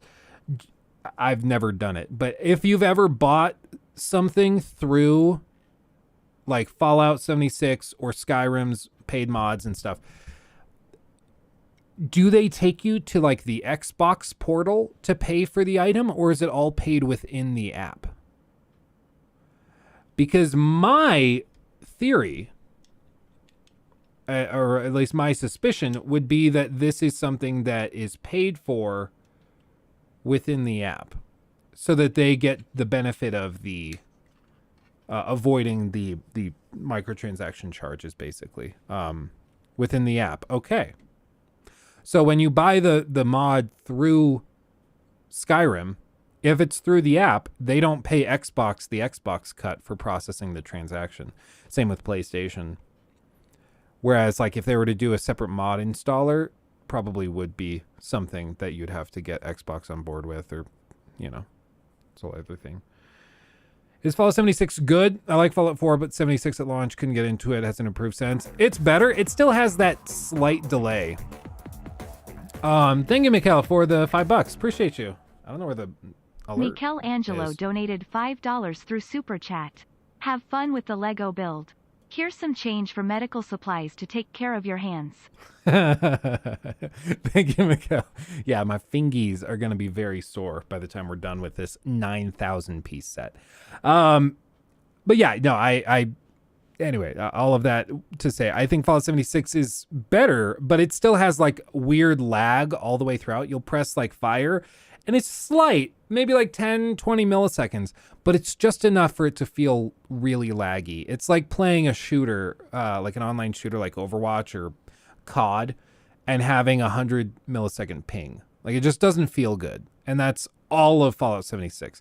On controller, I think it's much less noticeable, but on mouse and keyboard, especially if you play some more competitive shooters, it's going to be very noticeable and it will drive you crazy. Exactly. It's going to be a hot minute before a Starfield 2. So that's why I truly believe that you're going to get your Creation Club, Marketplace, whatever it is, in all of these modern BGS games. And I do think, as I've said before, that when Fallout 3 and New Vegas come back, they're going to have Creation Club. I truly believe this new Marketplace thing. My brain just melted. I heard Fallout 3 New Vegas, and I was like, oh, I loved that game. This new Creation Club, whatever it's going to be, is going to become a staple because it makes these games last forever, at least in the eyes of Bethesda Game Studios. So we'll see how all this turns out, but I think this is a long-term play by Bethesda, that they're going to go to their cash cow, to their reassured place, their security blanket, if you will, known as Skyrim. They're going to do it there first, probably Fallout 4 after. The fact that it's getting a next-gen update now, to me, still a head-scratcher. I feel like that was long overdue, but it's getting a next-gen update now in 2023. Okay, see you when we see you. I feel like it could be added there, where Creation Club content support also stopped, by the way, and eventually Starfield. That would just be my guess, and obviously a lot of guessing in this video. It's not official in the terms of a Bethesda announcement, but we see it here on SteamDB. It is called the Marketplace. It is pretty clear what can happen, and that's the information. So I'm curious to hear your thoughts on it. Are you concerned? Are you excited? I mean, as far as I can tell, what I find fascinating about all of this is that it's very, like, all of this stuff, you have to wonder what the motivation was. And for something like this, I don't actually know for sure what the motivation was, who's pushing them to do this, other than Xbox executives. Like, it's got to be Xbox execs, right? Like, I don't know who else would push them to do it, because maybe what it is that Todd gets a bonus based on the revenue they pull in. Maybe that's it. I don't know. But it's really strange that they're choosing to do all of this now. You know. There'll be an update or a mod that allows. Okay, now we're real quick. Somebody said in chat, apologies, I didn't write down who said it. Somebody said in chat that there is blood in the game. There's gore in the game when you go to Crete. So let's see. It's hard to express how excited all of us at Bethesda are to be here with you today. We're so grateful you're spending the time, and we know you've waited a long time to finally see Starfield. It's easily our most ambitious game ever. Like our previous games, it's an epic role-playing game where you get to be who you want and go where you want. But Todd Howard playthrough confirmed. We know that now. this time, you'll be exploring space. So let's jump right in. This is early in the game as you arrive on the mysterious moon of Crete. Okay, so he said it's in this section. One of the humans drops blood on the ground. So we're going to see. Yeah, also, I can't be the only one that noticed that I think Todd is intentionally avoiding memeable statements. Because I think he knows when he says something like 16 times the detail. That's memeable. Same like, you know, all of the other stuff that he said back in the day with Skyrim, you know, you can climb that mountain. Those are very, like, they call them sound bites. Like, it's a sound bite moment. It's something that could easily be taken and turned into a sound bite. Because he's not dumb. He knows what he's doing. And I think with this, he knows what he's doing. And I think he's trying very hard not to give, you know, Reddit and Twitter those memeable things.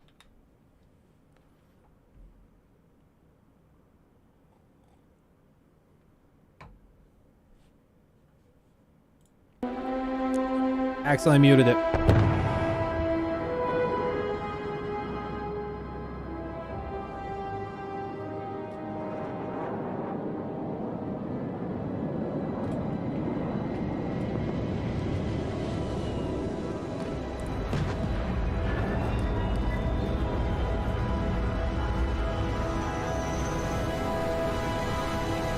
Also, I read through some of the comments of the video that I did. There was a stream highlight from last week where we went through this in detail.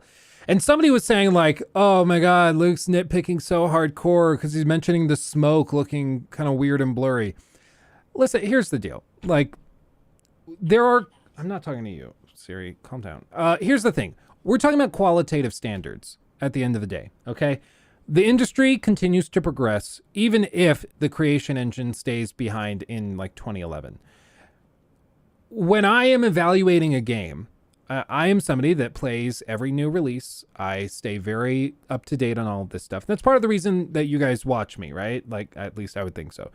So if I see something that's bad compared to what we have in other games that are releasing contemporarily today, I'm going to call it out.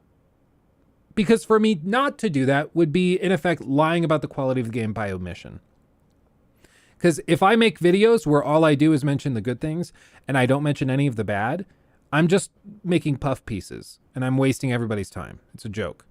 And I just am not that kind of creator. So like for people that are upset that if I see this freeze frame and I say, oh, wow, that smoke looks like ass, then I guess this isn't the channel for you. I appreciate you watching the videos. I would like you to hang around, but I'm not going to just hype up a game because it's, you know, that's what you want me to do. You know, if I see something bad, I'm going to call it out.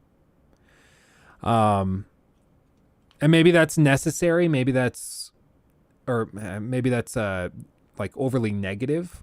I think that's, you can definitely say that. I saw somebody on Twitter who was like, I stopped watching game critics and reviewers and stuff, and I'm enjoying games way more. I think that that's very possible that you might like that. Yeah. But if you're really interested in these games and you appreciate really high quality content or really high quality games, analyzing them critically and breaking down what works and what doesn't makes you appreciate it, in my mind, even more. I appreciate games far more today than I did 5 years ago. As I've learned more about how they're made, the process of what makes them work and what doesn't, and as I've evaluated them very critically, I've actually grown to the point where I feel like I appreciate games far more than the average person, which is why I talk about them all day, every day. And it doesn't get boring to me because I'm fascinated by this. So, you know, I think that it's fine if you don't want critical evaluations of stuff that you're excited for. This just isn't the channel for you. Same thing with like the Hogwarts Legacy video I made where I kind of went down why that game might have some potential issues. And some people got really upset because I dared to question something they're very excited about. And if that's not something you want to watch, okay. This just isn't the content for you. But I appreciate you coming by, you know? And as for, you know, all of this other stuff, I mean, in this particular video, we're looking at a Bethesda game. Bethesda, in my view, did something pretty evil and extremely scummy with Fallout 76.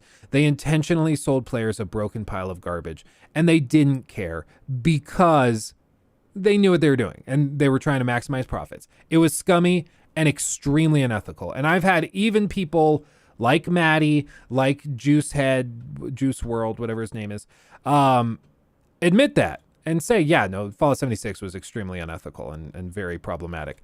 And they'll agree with it. And the difference between us, as you guys saw in that collaboration I did with Maddie, is simply that I am not willing to give them the benefit of the doubt and to give them extra brownie points because they made Skyrim or because they made Fallout 3. I'm not willing to do that, especially after Fallout 76.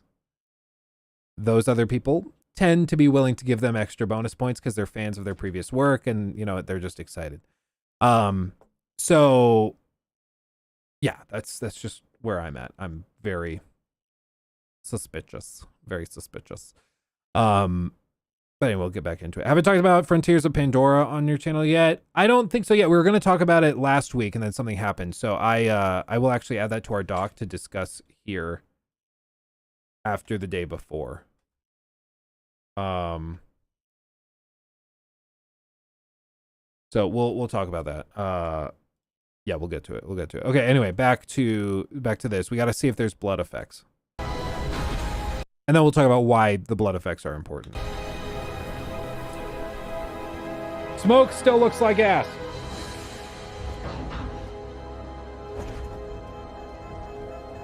Ignore the slight noise in the background. I have the AC on. It's just really hot.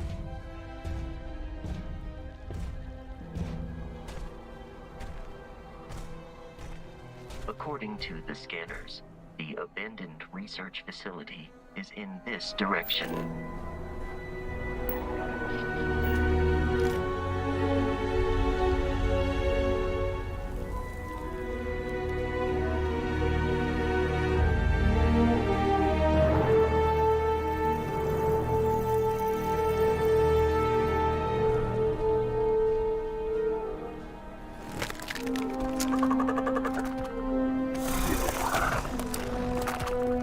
A positive note, the sound design and the music does sound great. I will give them that all day.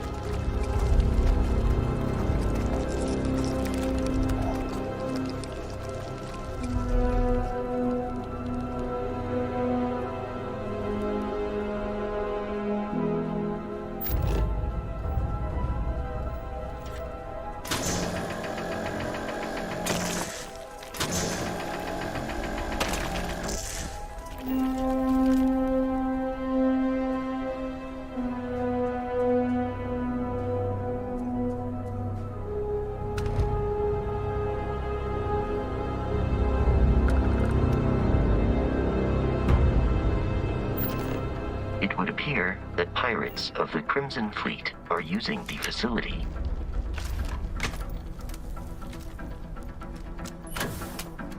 Let's see.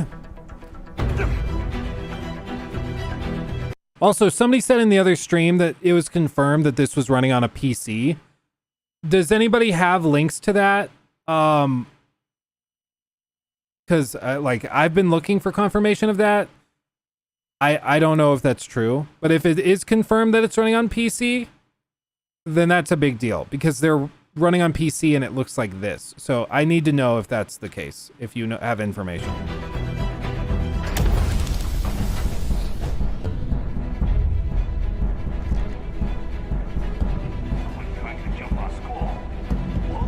Okay, right here.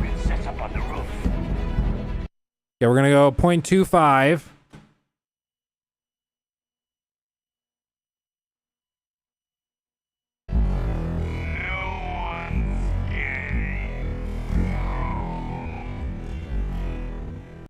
I think I saw something we can do frame by frame forward as well. Hey! Hey!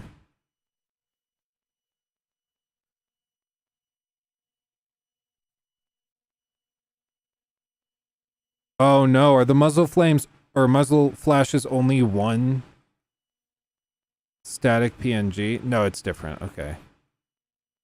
It only hops up for like 2 frames. I don't see any blood yet.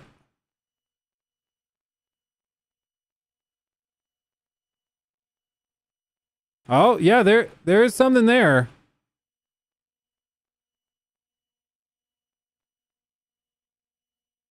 That little spatter. It despawns immediately. It's there for 1, 2 frames. No, 3. So 4. It's there for 4 frames.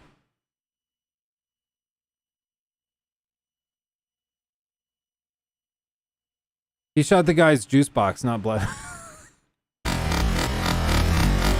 Okay, more blood splat. Okay, yeah, no, that's true. That blood comes up. Yeah, there. So I think we have different definitions of gore then. The blood coming when he shoots him, this is like popping off of where the bullet impacts. When we talk about gore, we're talking about like Fallout 4 gore, dismemberment, that type of thing. Yeah, there's a blood effect, but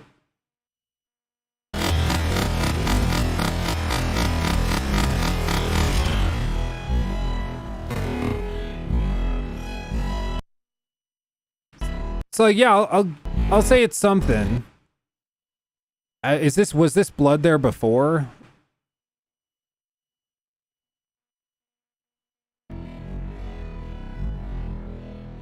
I can't really tell. Yeah, it looks like it was. Yeah, it was. So that blood puddle is not from this guy. It was already there. So there's blood impact, like impact marks, but there's not like gore affected to it. And it shows up for like 4 frames at a time, which is weird. What about this section? Because this is the section that's particularly egregious. And like, oh my god, aim down sights.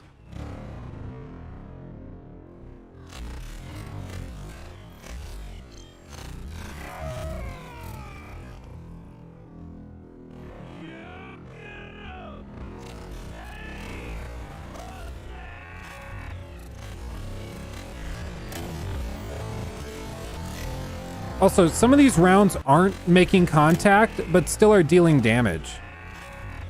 That hit. That one did not hit.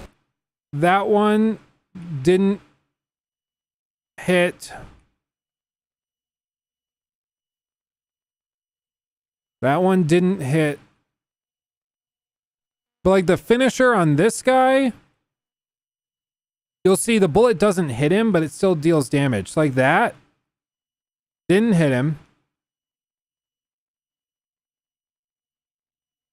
That looked like it hit him, but it didn't. Didn't hit him. Didn't hit him. If it clipped through, that could hit him, but I don't think that counted.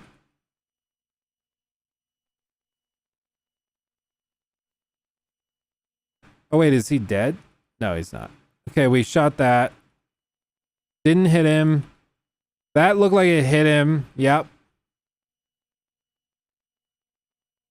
That, I guess, would hit him. It's close, but I think that hit him. Okay, so this last shot is what killed him. It's not this shot. I saw this shot that clearly didn't hit him and saw the 5 XP. So I thought that that's what killed him, but it didn't. He was just dropping dead from this shot, which did hit him very close. Okay. So anyway, I mean, there is blood spatter on the impact, which, you know, if I said in the last video, which I might have, that there's no blood effects or no blood spatter at all, I will correct that now. There is. Okay. So if I said that, I don't remember what I said exactly, but if I said that, then yes, I was wrong. There is blood. It shows up for 4 frames at a time and then immediately despawns, and it only appears at the point of impact, but it's there. No traces afterwards though. So I don't know. I just don't get it. Like, this does not look like where it needs to be at all. Again, I want to be hyped about Starfield, but sometimes they make it hard. The day I'm still hyped. I don't care. Well, Gyro, that's great. I'm glad. I want you to love it. I want it to be a great game for you. I want you to be really into it. So don't let me disappoint you. The Titanic is coming along. We got the framing here. We're almost done with bags 1 and 1.1. Then we'll move on to bag 2. We're making progress. Could be way off, but the muzzle flash post health bar damage makes me think muzzle flashes are either delayed in animation or there aren't actual bullets, but rather there's a chance to hit. Knowing them, I think they said that their bullet systems were built after Oblivion for Fallout 3, and they originally tried to make it work with the arrow system. So like they reworked all of the guns to work like pretty much tiny bow and arrows using that same system, and it didn't work, so they had to write it from scratch. So I don't know if they're actually tracing bullets. I don't know. Somebody who's modded for them probably knows, but I'm just baffled by how people want to love Starfield or anything Bethesda, but the same people can be extremely critical of something like Forspoken. Yeah, I guess want to love is a weird way of saying it. It's like, I think it's that we remember growing up on these games and loving them. And now that we've grown up and tried other games and seeing what other games have to offer, we're looking at it and we're like, it's not as magical as it used to be. So I think what people are saying when they say that is like, they want that magic to return, but it's just not there, unfortunately.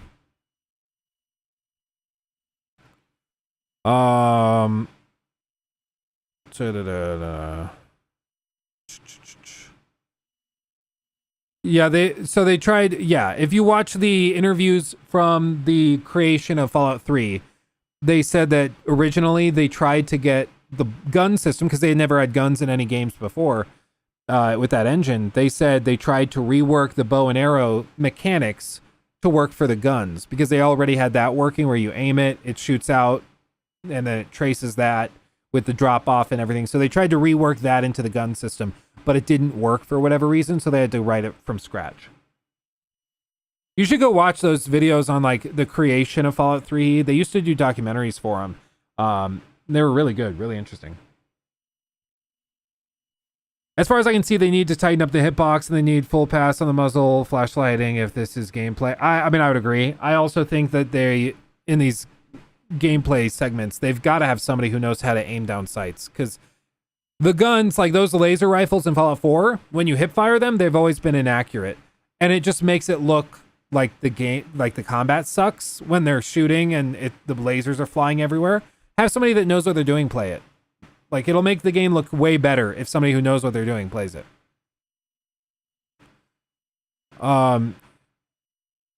Let's see.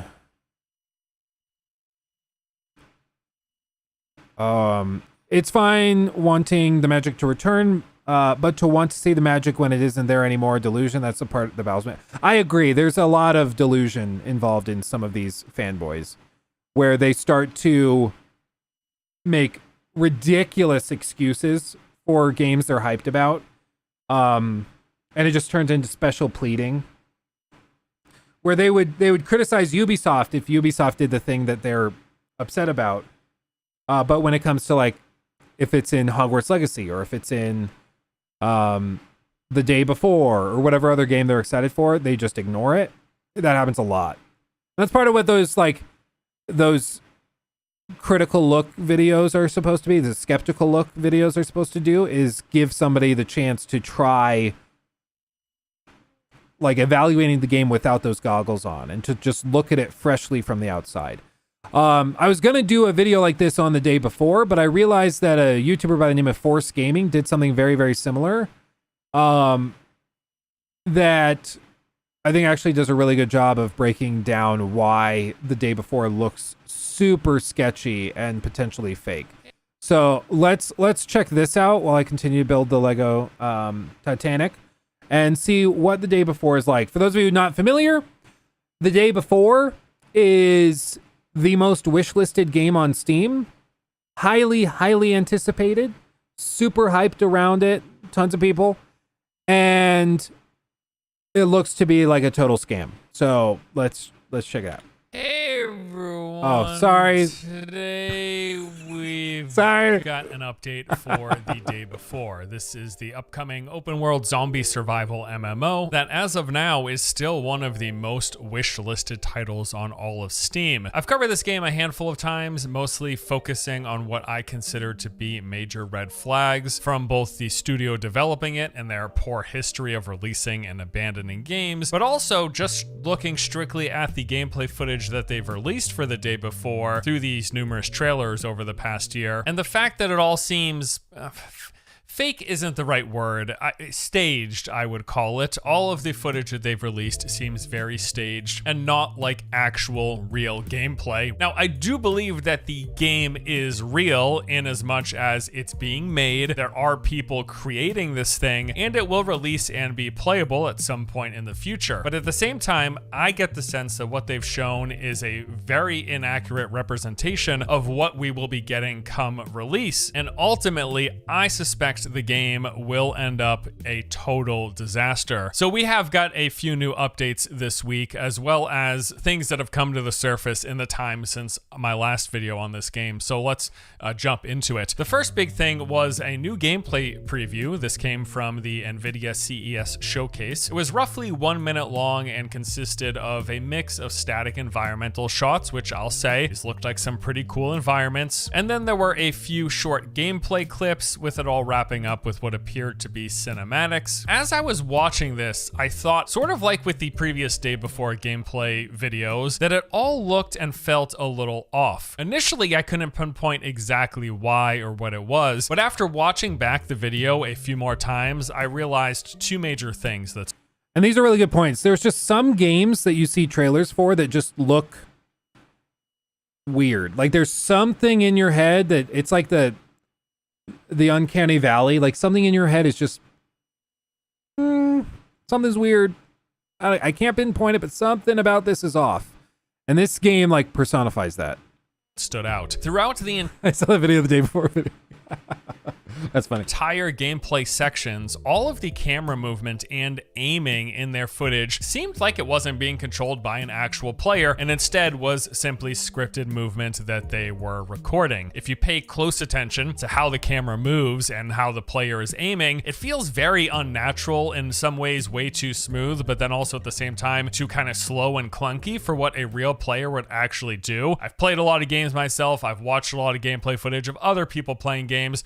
It almost doesn't seem like a human is controlling this. I've seen a lot of theories as to what that could potentially be. This was a similar complaint that's been brought up in a lot of the older footage that we've seen of the day before. Those similarly looked and felt a little unnatural, and I've seen a lot of comments from people saying, hey, is there a real player actually playing this? What does that mean? Why would you do this? From my understanding, the biggest benefit of doing something like just recording and showing scripted gameplay is that you can hide performance issues and you can bump up the graphical fidelity without affecting the performance. I'm not saying that this is all make-believe and they just threw this together, but I am saying within the game engine, within the game that they're developing, that they are not comfortable to show actual, honest-to-goodness live gameplay because there are probably major issues that they would run into if they were showing actual gameplay. And then there were the animations, and particularly I would like to point out the muzzle flash. This looks bad. I thought that immediately. Same thing with Fallout or with Starfield. See, Freudian slip. The muzzle flashes, some people will not give a crap, but it's something your brain notices and it starts to flag it when it doesn't look right. And so it'll make the gunplay just look weird, but you might not be able to pinpoint it. But muzzle flashes most of the time are where this starts, because muzzle flashes are the first corner that developers cut when they're trying to make a shooting system, basically. Immediately, but I wasn't sure like what about it looks bad. Going back and recording and then slowing down the footage, moving it frame by frame, it made me realize the muzzle flash isn't animated. They basically just periodically for a single frame kind of plop in this static image that they use as a flash. Now I went through some gameplay of some other shooters that I've been playing recently to confirm that I wasn't crazy in this, that there was something about this that wasn't normal. And yes, it's true. Going through and slowing down, moving frame by frame on any other shooter shooter, games that have guns that are firing, that have muzzle flashes, all of them will have multiple frames of animation with the muzzle flash actually like materializing and then fading out to represent muzzle flashes. This is what we mean when we talk about like qualitative standards. If every other major game like this that's been releasing has this feature or animates muzzle flashes or has gotten rid of load times in a single player game, that's become the standard. So if you don't live up to that standard, like that's worth mentioning, right? Like that's something that should be addressed. Some people will be like, you're just being too critical. You're being too negative. And I can understand that sentiment, but it's also just like we're calling it like we see it. If we see something like this, an issue, we're going to call it out. Just because you're willing to tolerate the game being outdated does not mean that we shouldn't recognize that it's outdated, right? They're just like plop an image and then it disappears, plop an image, it disappears. It's not animated at all. Okay, so maybe the gameplay is scripted and yeah, the muzzle flash animation is bad because the animation part of it is non-existent. Who cares? Oh, sure, yes, I get that. But I'll just say the whole reason I am even bringing these things up is because they are once again being added onto the pile of concerns, which ultimately is a shame because I would love a new great open world zombie survival MMO. The reality is though, as time goes on and the more and more things that pop up about this game, it looks like probability is the day before will not be that. And that is a real bummer because I want good games. I really enjoy and think there's a lot of potential for more future games in this open world zombie survival MMO genre. Just doesn't look like the day before is going to deliver whatsoever. And a lot of us are just kind of built up on the hype, on the promise of that first trailer, as well as the premise and the genre. So that was the first new thing, but then shortly after we got something else. A couple hours after the NVIDIA gameplay reveal, the developer released a new video titled The Life at Fantastic. Now Oh, this is insane. This thing is insane. You're about to... It's amazing. Teased this on various social media platforms by claiming this was going to be a big new reveal, sharing some exciting details on the development of the day before. In reality, this was basically just a vlog, and it was not good, but also turned out to just be an advertisement for something else, which is something they've done before, riding on the hype of the day before. Let me break this down for you. So this was a 5-minute vlog, and I'll say it seems clear to me throughout most of this, they're just trying to have some lighthearted fun. They have a bunch of different skits that they set up, a whole bunch of scripted moments, a lot of it non-game related. Like there was one scene about one of their developers being evicted from their apartment. There were other scenes of various people dancing and singing. You know what? I'm all for a good time. Enjoy yourself. It's just a lot of this came across as a wee bit awkward, let me just say. And I know all about awkward. I consider myself one of the kings of awkward social interactions, so I don't blame you for having some awkward moments in your videos. I've got plenty of them. I think what's more so is that they showed basically jack squat for the game, aside from a few brief clips of some of their developers working at their computer, and there was about 12 or so seconds where they flashed between a character creator, weapon modding, and talking with an NPC. The entire rest of the video, though, more or less amounted to, we're making the game, everyone, promise, and we're having a fun time doing it. And yeah, good on ya, enjoy your work, but billing this as a big reveal about the day before's development, it was not that. Also, however, as I was watching this the very first time, I was half convinced that the entire video was actually just an undisclosed advertisement. The reason being, they mentioned this continent app by name numerous times throughout the video, going as far as to show the logo on screen while having skits and then verbally just talking about, hey, this app is really great. It's been good for keeping the team organized as we work remote from across the globe. Am I missing a piece? The section that was focused on the app and them using it lasted for like the first 3 minutes out of the 5-minute video, and it kind of seemed like a product placement. Watching the video back a second time, it became very clear to me this entire thing was focused on the app. So I posted about this on Twitter being like, hey, this is kind of weird. And then someone in the comments pointed out to me that the Continent app is made by Fantastic. It is their app. This video that was supposed to be about the day before's development, how it's going, what they do to work on the game, it was actually just an advertisement for another one of their products. And if you needed any more convincing, shortly after the video was published onto their YouTube channel, they updated the description with a link to download the Continent app, and then they also have a pin. Yeah, I shouldn't have to say this, but when you are doing like a big showcase for your game, and then inside of that showcase is product placement for other stuff you're selling, it just doesn't look good. It looks like you are anticipating the failure of this thing, and so you're trying to capitalize on it by selling other stuff on the side before people realize that it's a scam. It just doesn't sit right, you know? It would be like, it's like, honestly, when Bethesda was announcing like Fallout 76 stuff, and then they spend an inordinate amount of time discussing extra things that the game will have, like it will feature like this really cool collector's edition and all this other stuff. You should start to wonder why they're focusing so much on this extra stuff that they can sell you. But even that's okay because it's relegated to that specific game. This is just a totally different app that they make that they're trying to get you to download. It's really weird.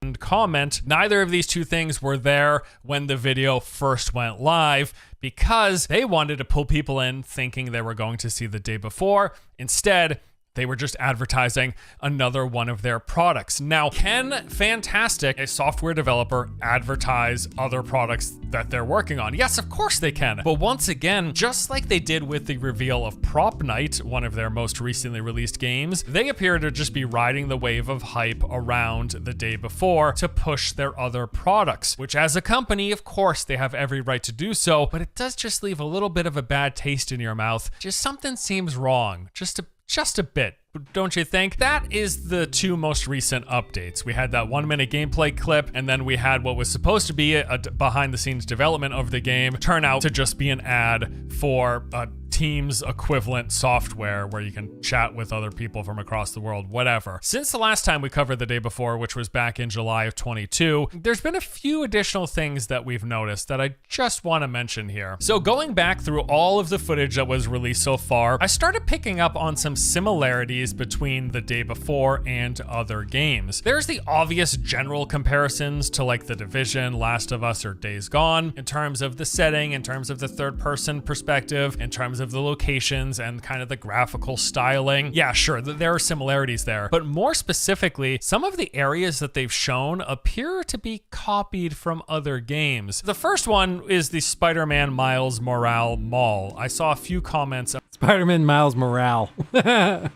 about this in various threads about the game that got some Sony ponies upset for sure. People said, hey, that looks really familiar to the Spider-Man Mall. And yes, looking at the Spider-Man Mall, I get the similarities that are drawn between the mall that's been shown for the day before, but at the same time, it's also just a big I will say these sections that he's gonna go through next, where certain elements look like other elements from different games. This one I'm less convinced of, and I'll explain why after he goes through them.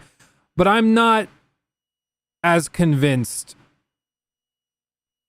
Yeah, I'm not as convinced that this is actually as big a problem as I think it's going to be made out to be. Yes, I did find the Lego piece. The instruction book shows one bag. Shows like bag number 2, right? But there's actually 2 number 2 bags. So I had like a little heart attack that I had every piece but this one. But no, it was just in a separate bag, and they just don't tell you that there's multiple bags holding number 2. Layered mall with some glossy floors, escalators. It looks like a mall. So I wasn't so convinced on that one, but I saw what people were talking about. But then I saw the relation between the gas stations. In that one bit of gameplay footage, after riding through the mud with their Jeeps, they arrive and break down at this gas station. To me, it just looks like a gas station in the middle of the wilderness. But people said, you know, that looks a lot like the gas station in Life is Strange. So I went through, I looked at it, and it looks a lot like the gas station in A Life is Strange. As I looked closer, there were so many similarities to the structure, the layout, and even some of the coloring. And you'll notice, like, the one thing that I think is convincing here is that he's going to show the logo of the gas station, and that does look similar. Everything else is just a thing that gas stations have. It would be like saying, oh, well, this gas station's identical to this one in another game. Clearly they stole it because there's like gas pumps, and then inside there's merchandise and cash registers. And it's so egregious, man. Like, yeah, I mean, that's just something gas stations have. Like, I hate to be that guy. And the other piece of this, a lot of studios will hire or will rather buy assets that are modeled and textured from online sources. So like you'll see in some games, like identical assets across games because they were bought from the same marketplace. Like Turbo Squid is a really well-known one. Where Turbo Squid, you can go on, I guess I could show you. Turbo Squid. And I know this because back in the day when I was making 3D models and stuff, I would sell models on Turbo Squid. I would make something and then I would sell it.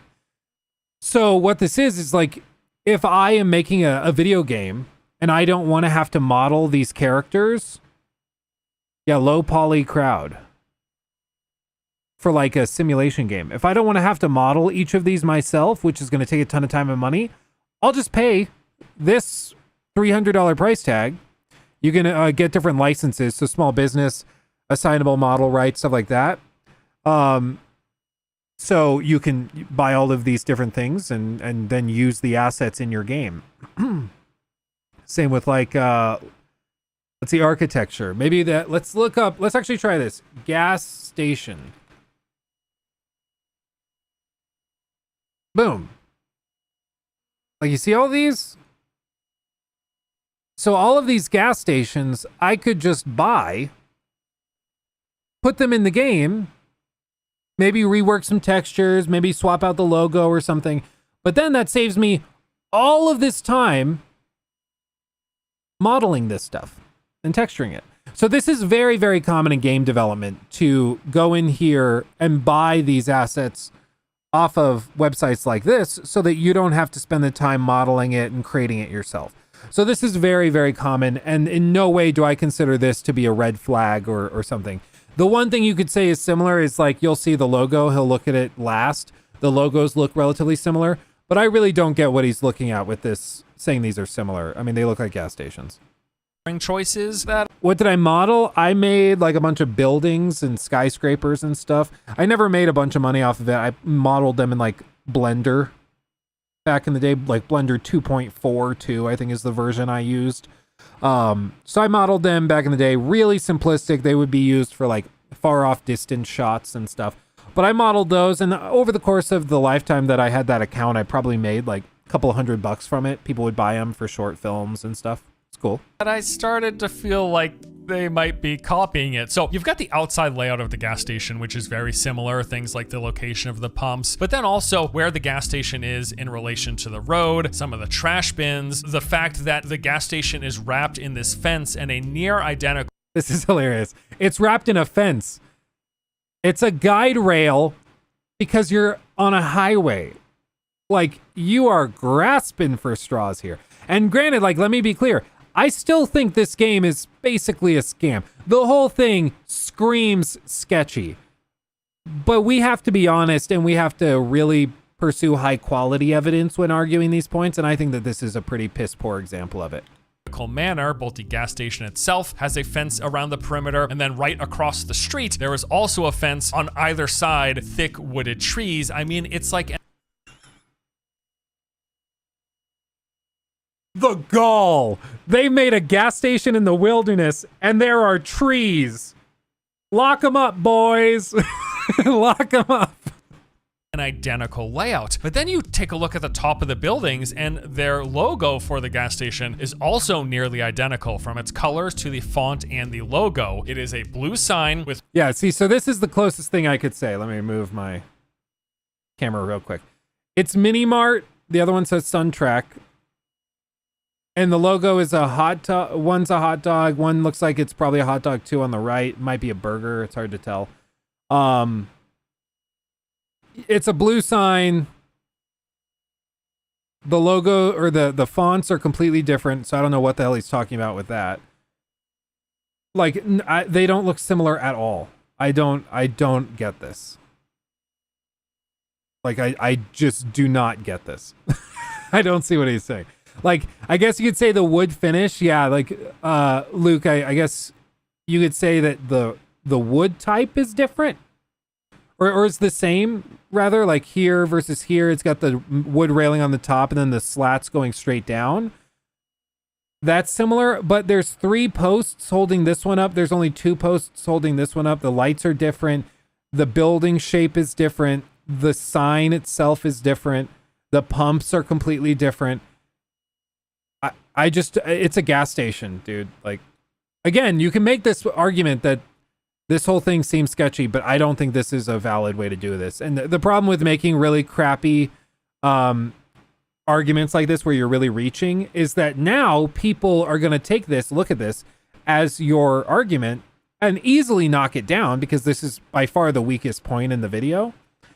Whereas if you just cut this out, then we're only looking at stuff that's pretty indefensible. And like I've kind of learned the same thing where I do these skeptical look at videos or where I try to debunk certain things. And I'll only present my strongest arguments in support of my position because then there's less stuff for people to attack and have problems with. Because people will entirely disregard your entire video if they find one thing that you screwed up on or one weak point.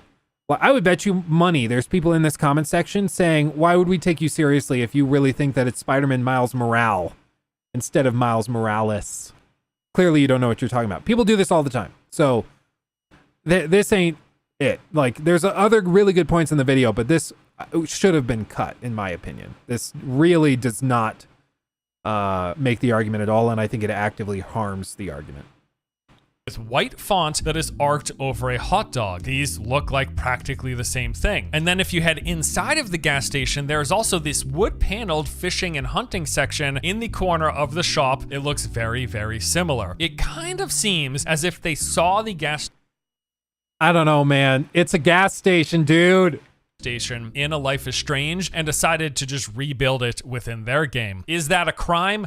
No, unless they stole source code or assets to make it, it's not a crime. It does feel a bit lame if they are actually just like taking the exact layout of this gas station in another game and then just replicating it in their own. I guess you could view it as an homage, but there's just...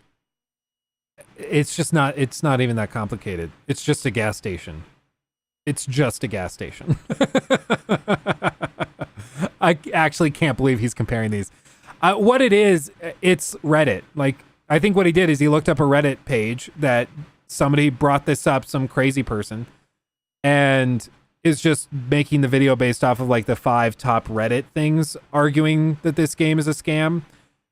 And I'm baffled he's not thinking about it a little bit more critically. Because it does not take a genius to figure out that like, this is a stretch. So many things that keep layering on top of each other that give a real bad feeling around the day before. I'd also like to point out the fact that if you compare the yeah, and then he gets back into the good points that I agree with. So like this next section I think is valid and you're going to see like, I think it's worth discussing. Most recent gameplay showcases to the very first reveal, visually, the game looks to be way worse, in my opinion. The lighting, the textures, the animations, everything looks to have been downgraded. I want to acknowledge that throughout the course of development, many games will often have to pull back on their visuals from their initial targets. I also want to acknowledge that because there is a difference in time of day, one being night with the illumination just from various electrical light sources versus one being in the daytime where the most recent footage is, and one being set in the city and one being set kind of more in a mixed environment. We can't expect them to look identical when it's different times of day, different atmospheric elements. That's fair. That's fair. There was that scandal. You guys remember Puddlegate? Do you guys remember Puddlegate? Where in it was, I think it was Spider-Man. It wasn't Miles Morales. It was Spider-Man for PS4. What they said, you guys don't remember this? I'll show you. Puddlegate. Oh no, it's a Yong video. No, we're not doing that. Okay, we're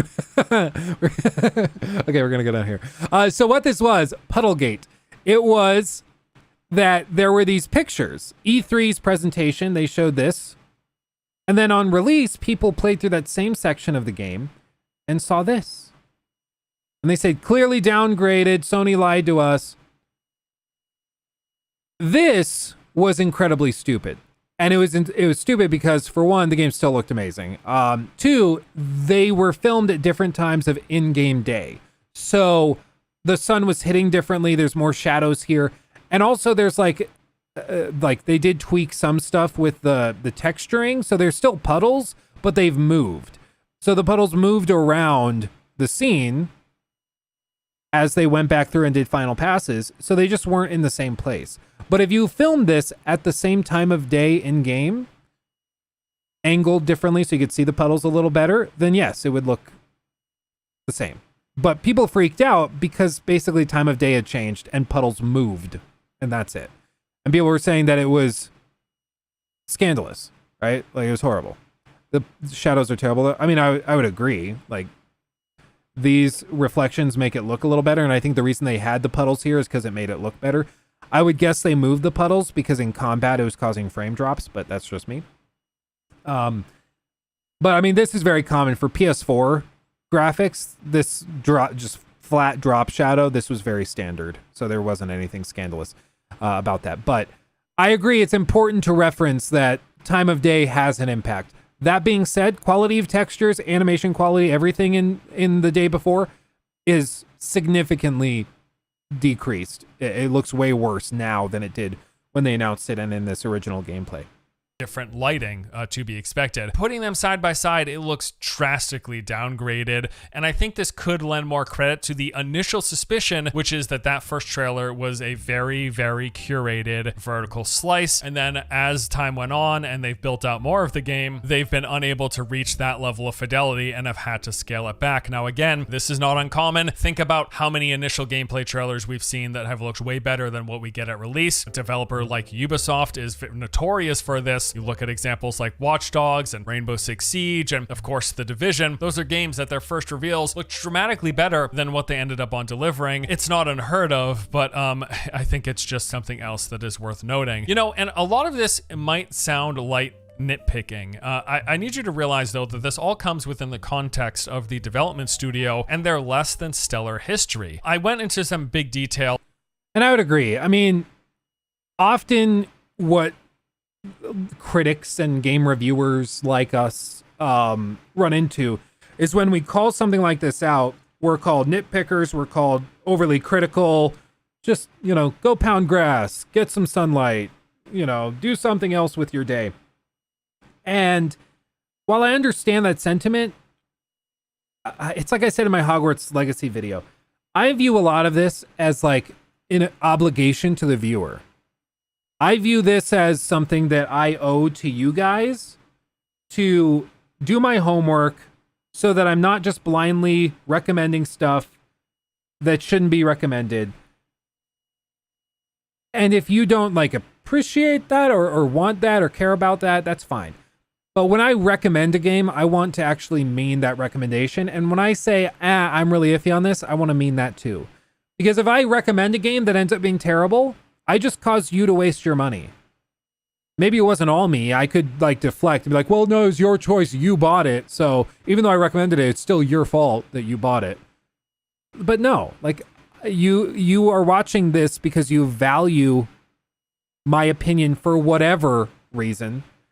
So I owe it to you to at least have an informed opinion and to think about these things really critically and to investigate it. And if people don't care about that, that's fine. You don't have to watch these videos. But it is always funny when people watch these types of videos and then get upset that somebody's breaking down all these little details. It's like, well, yeah, that's what this video is, you know? In my last video, but I just want to quickly recap. Fantastic started out as a small indie developer that was founded in 2015. Their first project, The Wild 8, was a top-down survival action game set in Alaska. It first released into Steam Early Access in February 2017 and initially had fairly positive reviews, but not too long after things took a turn. Just a couple months after the release, the player base had already dropped down to an average of about 100 concurrent players, at which point, after collecting the money from their initial sales and realizing the game was dying very quickly, they decided to stop supporting it altogether, and they sold off the rights to their publisher to move on to their next game. And this is the biggest concern, specifically because the day before is supposedly an MMO, an online game.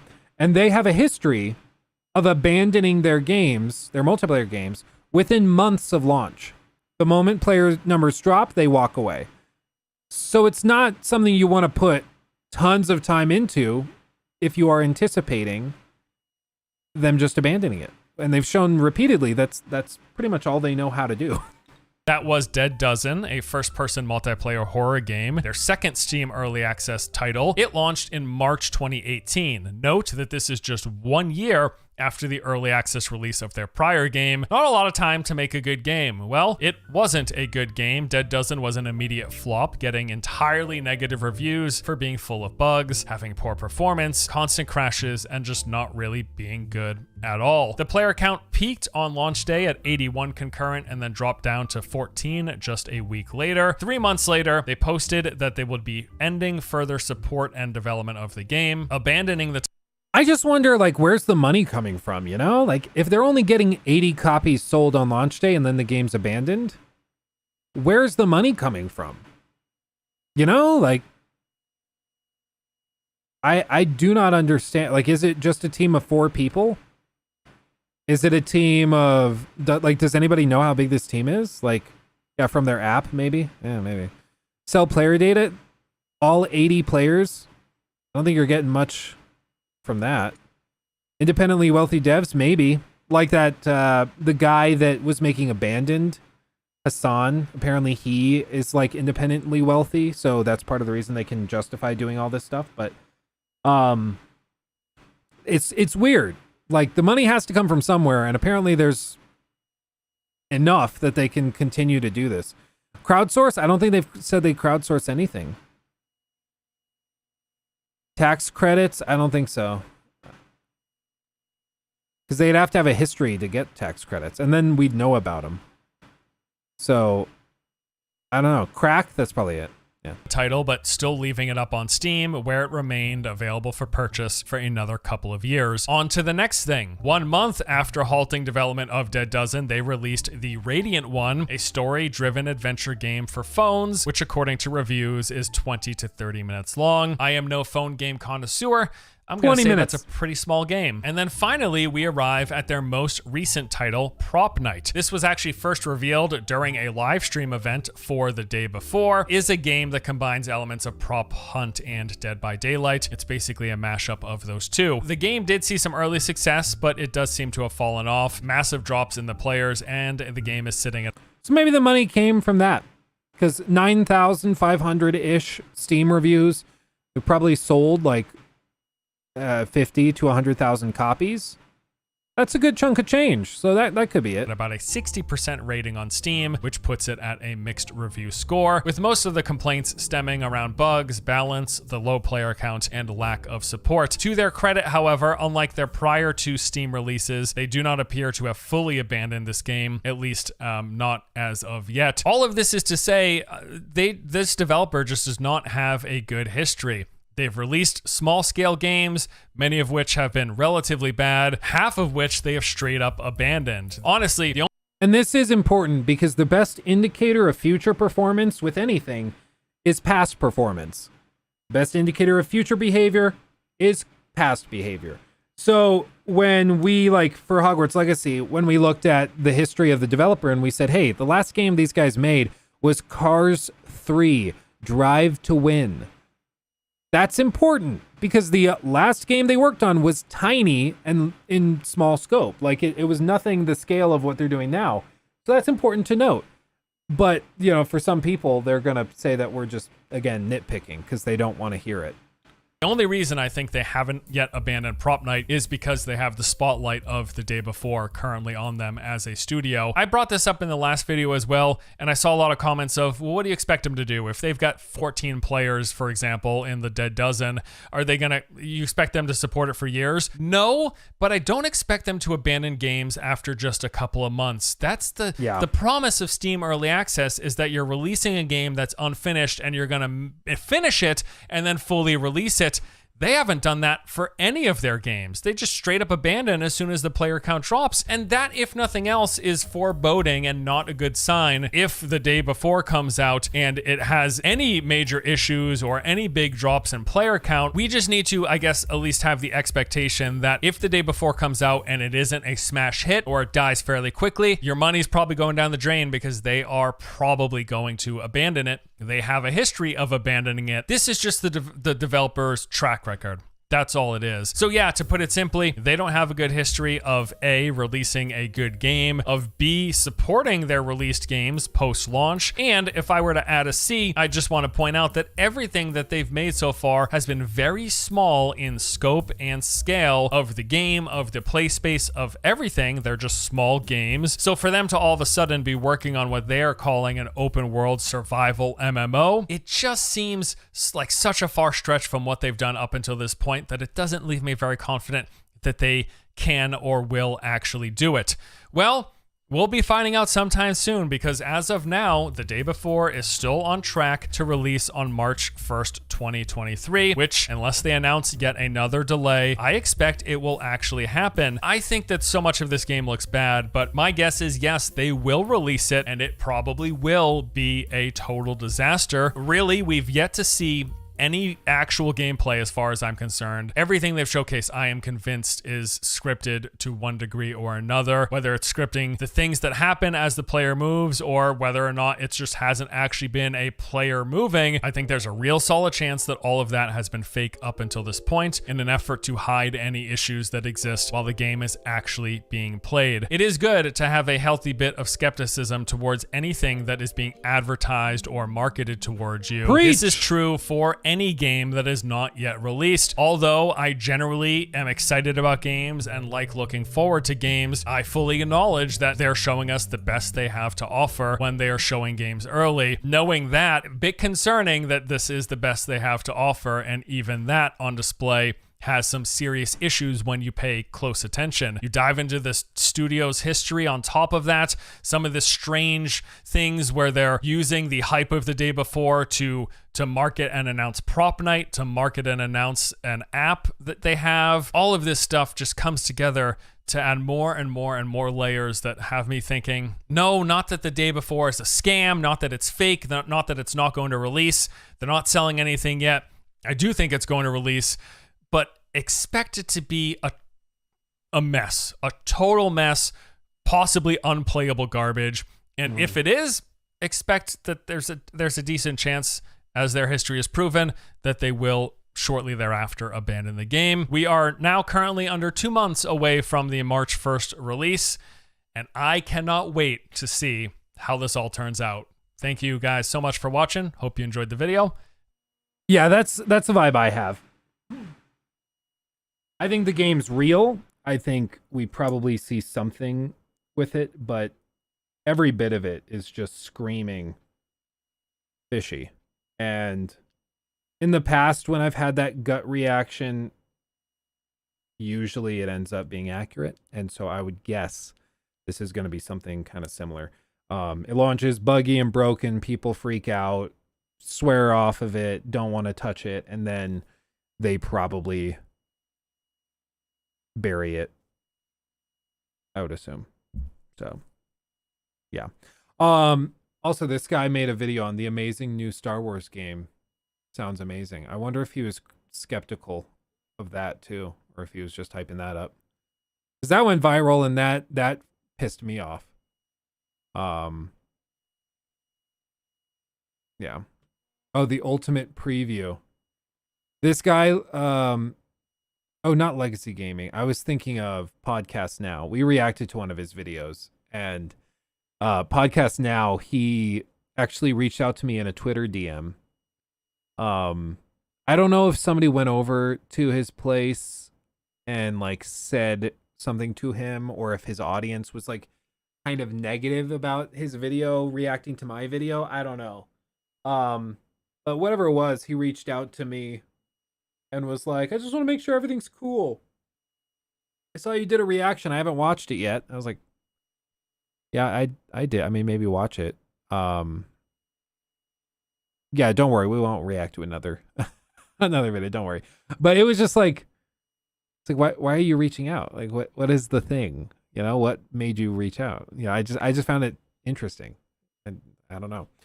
He didn't really say anything. I think what he was doing is he was trying to get me to invite him to do a collaboration, because I quite publicly invited a couple of Hogwarts Legacy creators to collab with me in an upcoming video. More like 2 upcoming videos. And I think he was upset that he didn't get invited because he has more subs than they do. So I just didn't. I just didn't really respond. I mean, I responded to his DM, but I didn't invite him or anything. I think if you watched our reaction to that, it probably makes sense. Why? Yeah, I think Carl. Yeah, the one that reacted to my video on Hogwarts Legacy, where the entire video was basically just, okay, I don't think he understands skepticism. I think that was most of it. Avatar Frontiers of Pandora. This was the next thing we wanted to discuss. PS5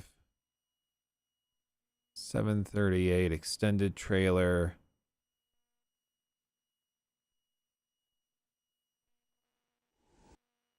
I think this is it. Yeah. So for those of you who have not been keeping up with all of this, Frontiers of Pandora was supposed to release this past year. And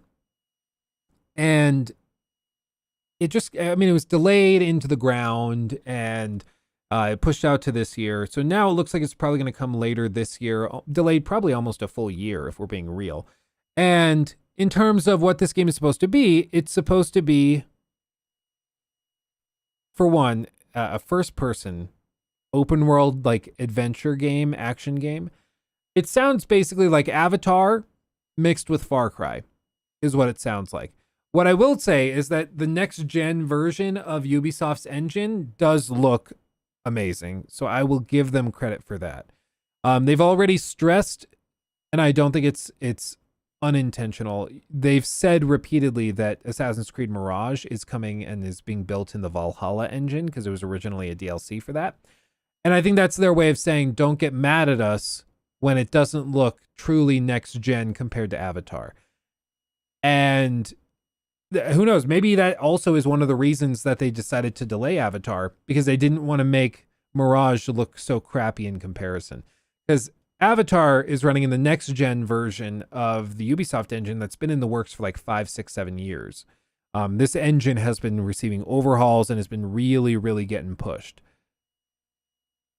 The Valhalla engine looked fine, but it's also a couple of years out of date, and, you know, it's not next gen in the same way that, I mean, you're going to see this footage. It's ridiculous. So, oh my God. Gotta love that stock intro.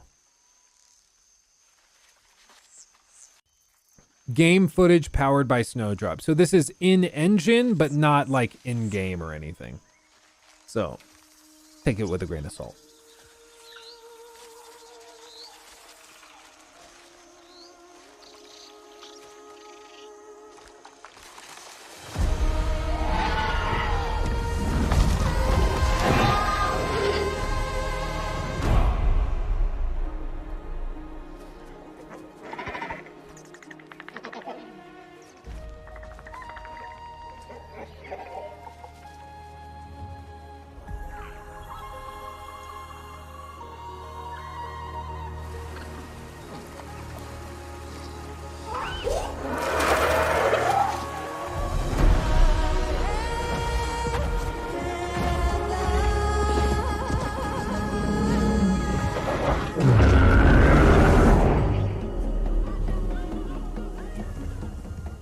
And I'll say stuff like this gets me excited. This I'm actually pumped for.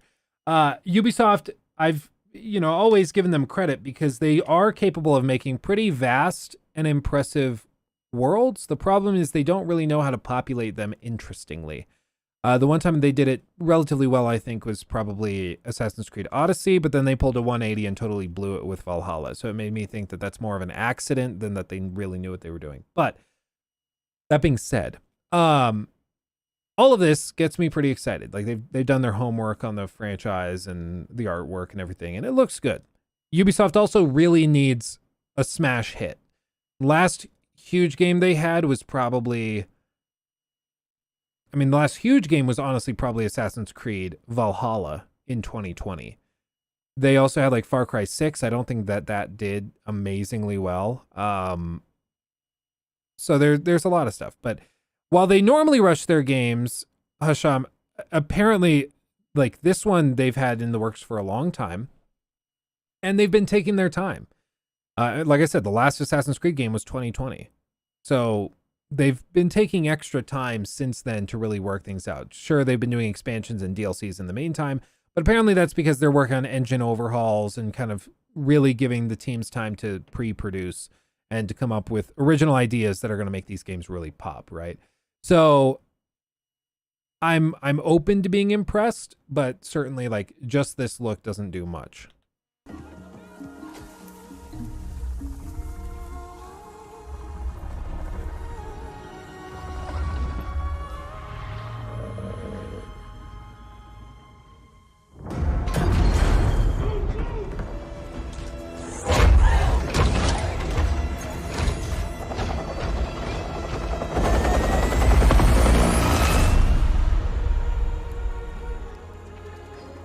You must harvest the aliens for their goo. We need the goo.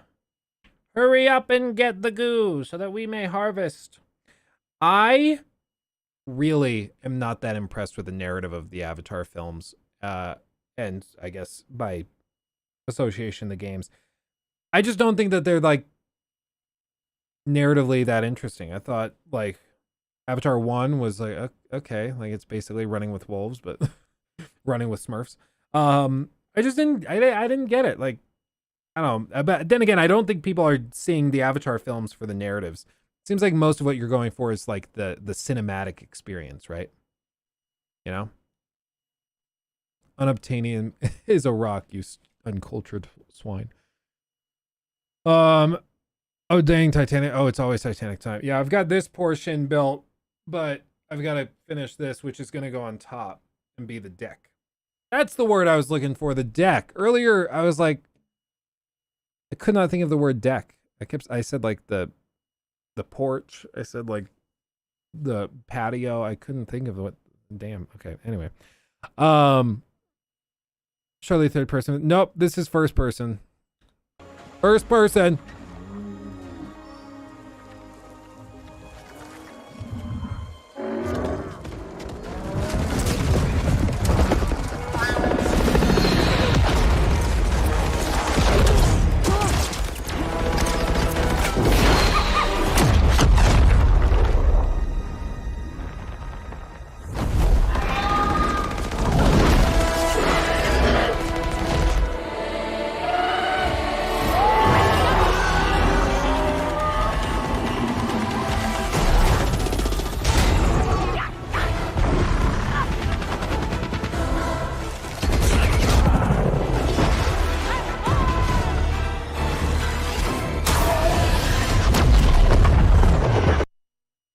For in-engine and for the cinematic quality of everything else, this explosion looks like it was made in MS Paint. Like this explosion looks hilariously bad.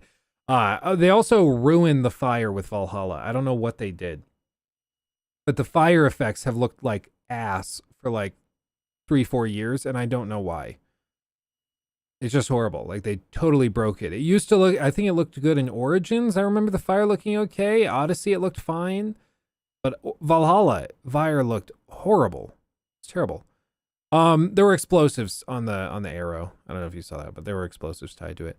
I don't know. And about the third person thing, I really don't know if it's going to work or not. Like, we haven't seen anything. I think we get one frame or one shot for like a half a second where we see it in first person, and that's it. So I don't know. It might really work in first person. It might work way better in third. Who knows? We haven't seen the game yet.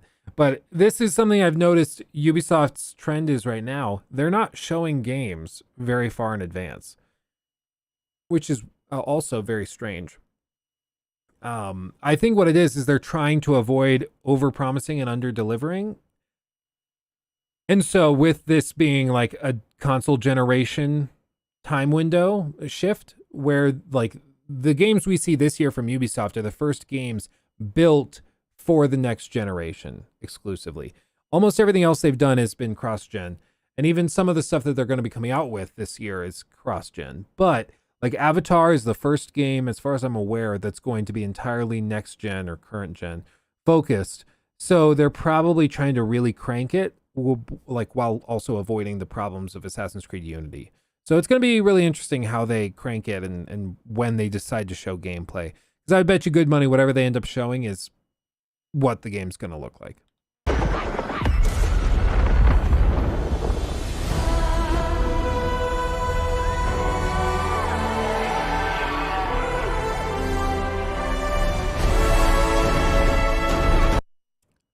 And that looks pretty interesting. There's a lot there. A lot there. So color me intrigued. Color me intrigued. I hope that this game ends up being really fun and interesting, but every time in the last 5-10 years that Ubisoft has really tried to go and get like really original with a fresh IP or something, it doesn't usually end well. Immortals Phoenix Rising was probably the most recent example, and that for a lot of people was just not what it needed to be. I really liked it. I thought it was like refreshing. It was something different. It was an example of Ubisoft doing something they don't normally do. It was something new, and I thought it was cool. But a lot of people just didn't play it.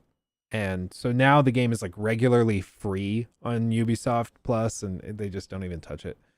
So there's that. And then we have some interviews. Let's see the interviews.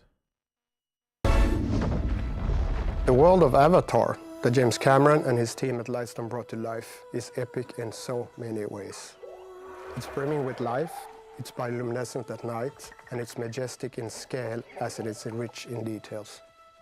As the world of Avatar is so different from anything we've done before, we had to do some major upgrades and big improvements to our engine.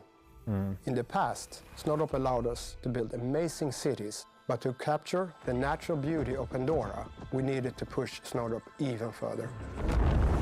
We have created a Pandora that you can experience from the deep, dense jungles on the ground to the grand vistas high up in the skies. And I will say, if anybody is capable of doing this, it's Ubisoft, because their data streaming has always been very impressive. I don't think they get enough praise for it, but their data streaming tech has always been crazy good. So I'm actually quite optimistic about this particular point. Again, judging future performance by past performance, I think they have a lot going for them when it comes to the tech involved with this.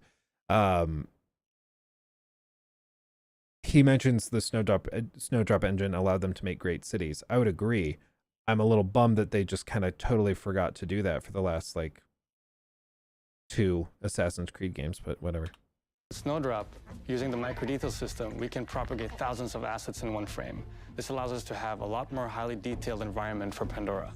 For the game, we created a varied amount of vegetation using automated placement, and this is significantly more objects than we ever had before. So by moving visibility testing to the GPU, we can now process way more objects per frame. So the advantage of Snowdrop is that it can handle quite complex shaders. To add more life to the vegetation of Pandora, we created many interactive shaders that can be affected by the player, from real-time wind simulations and interactions to intelligent plants reacting to your presence. We don't just explore jungles on the ground, we also get to fly our bunch. So we added a new volumetric cloud system in Snowdrop to improve the visual quality of our sky. See, and that's something that they're actually showing the game working. You get to see the clouds, that's it. it's interesting. I mean, it's very interesting. I find this stuff fascinating, seeing the behind the scenes stuff. I find it so cool. Ray tracing, we can now illuminate Pandora in a way we never could before. This way we can have real light reflect from the emission and the bioluminescence coming out from the plants, making Pandora more vibrant and more realistic. Real-time ray tracing allows us to greatly improve lighting in our game. Ray-traced global illumination and reflections make our game appear more naturally lit and more photorealistic, even when there are dynamic objects, dynamic weather, or time of day. The different activities that NPCs can perform in the world and the different animations they have can make the world feel really alive. So for Avatar, Frontiers of Pandora, we wanted to take this one step further and created a system where our NPCs understand the state of the world. For example, weather, player progression, or time of day. The teams at Ubisoft have done a fantastic job improving Snowdrop. In every project we do, we push the engine further. But Avatar Frontiers on Pandora is without a doubt the biggest leap we've made so far. And we believe it will provide our players with a truly immersive Avatar experience on the new generation of hardware.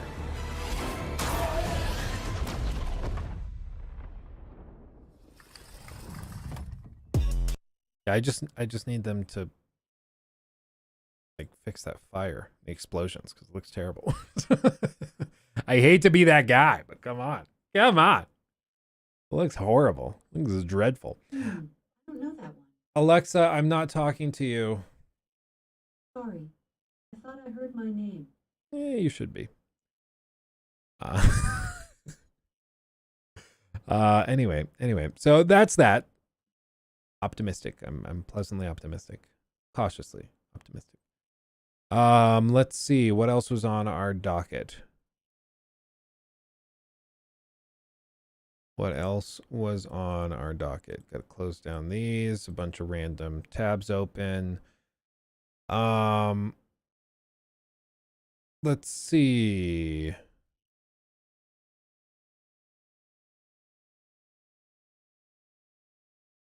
Redfall. Yeah, this thing. We should touch on this. So, Redfall, for those of you guys who might need a refresher, Redfall is the next game coming from Arcane. These are the guys that did Dishonored and they did Deathloop. So, for some people, I mean, they are diehard fans. They're like, this game is really mysterious. There's not a whole lot that's clear about it, and it seems to be a pretty major departure from what they've done in the past, which is a little worrisome because I already felt like Deathloop was too much of a departure and wasn't good as a result. But you know what? Let's just take it piece by piece. They did Prey as well. Yes, you're right. I'm sorry for forgetting Prey. Yes, they did Prey and whatever the Moon, whatever DLC was.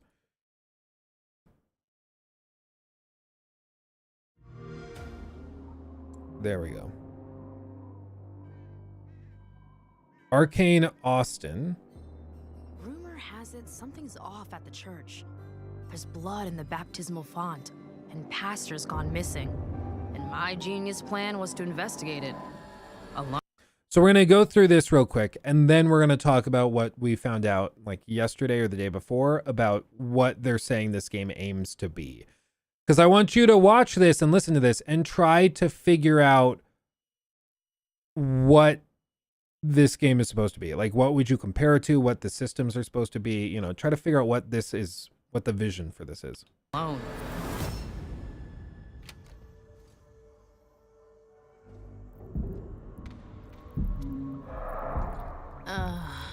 Of course. Don't stress, Layla. I don't know about you guys, but I say that all the time. I walk around and go, don't stress, Luke. Calm down, Luke. It's fine. You'll be fine, Luke. It's okay. Very normal thing to do. Oh, I missed like a handful of steps. Oh God. Oh geez. This, I think it's something that they do for these announcements because they want you to get to know the characters. So they're like, yes, come on, Luke, we gotta go do the thing. Let's go, Luke. Again, my name is Luke. Just so you know, Luke's here. My name is Luke. You know, they say this all the time. And it's really infuriating because it's not how normally people act, and it's not particularly fun in gameplay to have a character constantly talking to themselves like that. It got people to tease Days Gone. People have roasted on an open fire Forspoken for it. And we've only seen a demo for that. We haven't even seen the full game. Demo and trailers. And she never shuts up. So this already kind of makes me a little worried that it's going to be like cringe dialogue. But you know what? I'm willing to be convinced. Let's see what else they've got. We're 38 seconds in. So, you know, we're just getting started. Oh, shit.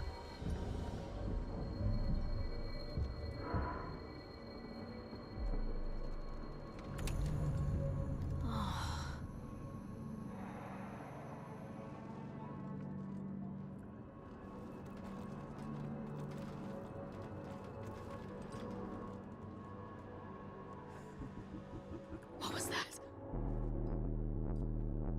He is the truth in the darkness. He is the word in the shadow. I've seen the movement in the dark. I've seen the shadow. I see you. Oh, Lord!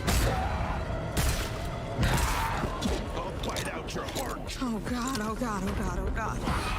Oh, man. Oh, God. Oh, God. Oh, man. I will say, like, look at this. Again, comparing Starfield.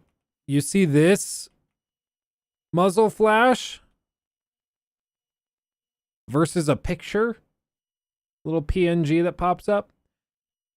This is why, like, these graphics feel much more in line with modern standards, whereas Starfield felt like really, really out of place, you know?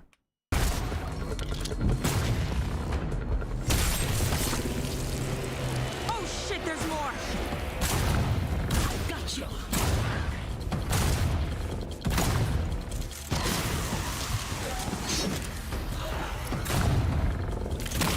Kiss your ass goodbye. Jacob! Oh, thank God. Come on, let's find the others and beat feet. Come on. You know, Redfall used to look like it was straight out of a postcard. A picturesque island off the coast of Massachusetts. The bustling historic... Fun fact, Nikki can't say Massachusetts. She says Massachusetts. It's a brain block. She cannot say it. And I find it really, really funny.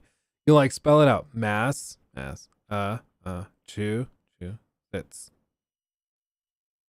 okay. Massachusetts. Massachusetts. Can't say it. A ship is run aground in the Suez Canal again. Really? Hope everybody's okay. downtown. Really? Hold on, I wanna look Seafront it up. district and the old lighthouse. Then something happened. People started vanishing, and those who didn't sold out big time. Fast forward, basically everyone's either a vampire, a cultist trying to become a vampire, or dead. And these aren't just trashy movie vampires. These monsters blocked out the sun and pushed back all the water, totally cut us off from the outside world. Gotta admit though, if I have to be stuck on an island full Can't of find anything on vampires, I'm glad it's with y'all. Feelings mutual, I guess. Aw, thanks, Jacob. We've also got Remy, our engineer genius, and her little robot buddy. She means you, everyone. Who's a good robot? Who's the best robot? And our resident. I'm really worried this is going to have the same cringe writing as some of the other games we've seen recently. Like, they're already doing it. When they're doing this type of stuff in the trailers, usually it's because they think it's going to be like really eye-catching and people are going to love it. I just find it cringe. So I'm already a little worried. And plus, I don't have a lot of confidence in the writing staff at Arcane because I don't want to spoil Deathloop, but the big plot twist at the end of Deathloop basically ruins the narrative of the entire game. Like, makes it really, really weird. Bad. So, I don't know. I don't have a ton of confidence in them. Herobrine, oh, it's okay. It must have just happened because it's not like trending. It's not anywhere I've seen. Let's see. Loading. A ship is running aground in the Suez Canal trying to refloat the MV lorry. Yeah, it's like it must have just happened.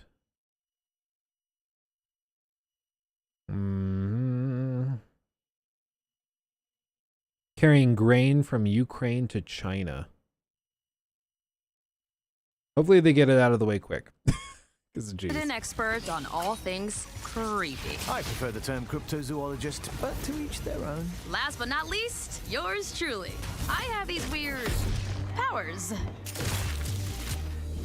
We've been digging for answers, but haven't found much beyond blood and death. Luckily, You have to love the random British accents. I love the Brits, guys. I love all of you. And I appreciate you guys watching and hanging out with me. But what is it with like every game nowadays? They have to have the 2 or 3 obligate random British person to make everybody else sound more intelligent. You know, like I've once you've noticed it, you can't unnotice it. It's like they do it all the time nowadays. And it's usually like these American development studios that are hiring it, the actors and actresses. Like this is set in Massachusetts. Like it's not set in the UK. So there's just like British characters because people like in America like listening to British accents. So they just call it good. It's just funny to me. Like it's such a weird thing. Now I'll say what Luke wants to. British people suck. There's a reason we left. Okay. There's a reason. You guys were the problem. Okay. It wasn't us. You know, it wasn't us. 12 hours ago, it got refloated, then it's out of the way again. Crisis. I bet they like freaked out last time. They're like, okay, what do we need to do to prep so this never happens again? Because oh my god, yeah, it's insane. Can we stop marvelifying these main characters' dialogue, please? Thank you. I agree. I don't find this kind of thing like witty or funny. I like Taika Waititi's films. I thought that he did really well in What We Do in the Shadows. I thought that was really funny. And I thought Jojo Rabbit was really funny. But he's one of those guys. What it is really is self-indulgent comedy where people think they're really witty and funny and relatable. Oh my God. And so then they just ham it up. And that's it. So like Taika Waititi, when he performs on screen, he's just himself. Like Player One. Or not Player One. New Guy is what it was called. New Guy with Ryan Reynolds. Every time Taika Waititi was on screen, you could tell he was just like, I'm the funny one. So I'm just going to come here and I'm going to be funny. And so the scene would just keep going and you would wait. Free Guy, that's what it is. And you'd wait for the funny thing to happen and it just never happened.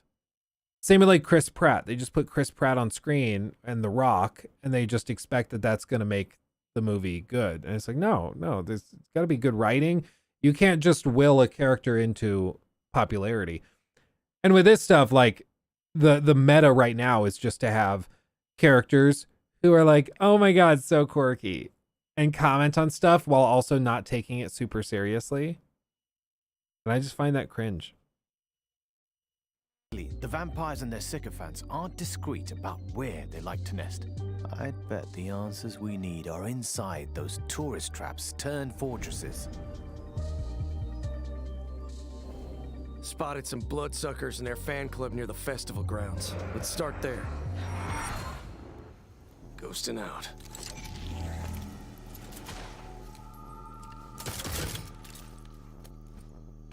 Cultists could go straight at him or just slip past. Let's just get this done. On my mark.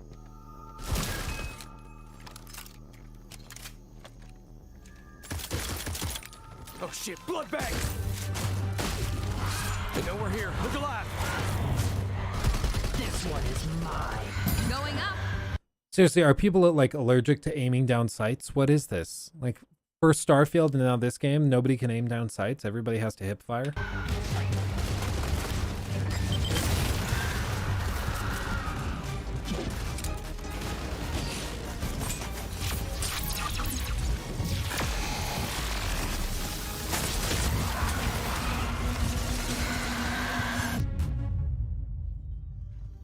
My cryptid hunter's intuition tells me there's a nest nearby. Your what? Dev, that's not a thing. Found something. Oh, now I simply must go in there. What is that? Where does it go? Some kind of collective consciousness. That's impossible. There's the movie theater. I used to come here all the time. Why'd they have to mess this up for me? Why'd they have to mess? So funny. It's not. Shit. It'll collapse any second. Run! Like, seriously, I think that's how they expect people to react to this stuff. Like, that people are just gonna find it so funny. Like, oh, that's such a funny, clever line. It's just like, nope. Shut up, please. Dear God, shut up. I'm not interested in your witty takes or banter.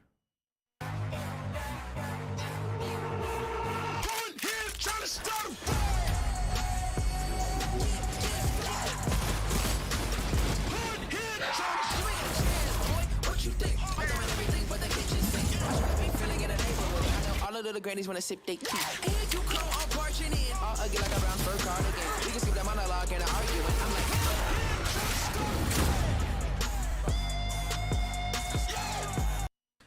But they'll pay these people to write. Yeah, I don't know. Well, it's like I used to say with the Saints Row stuff and like Watch Dogs 2 and all of this writing that seems to really romanticize and hype up, for lack of a better term, like the cringiest of millennial stereotypes.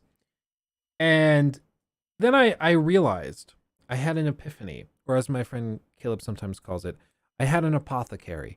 And what I realized is like, oh, the people that are writing these games, like that's them.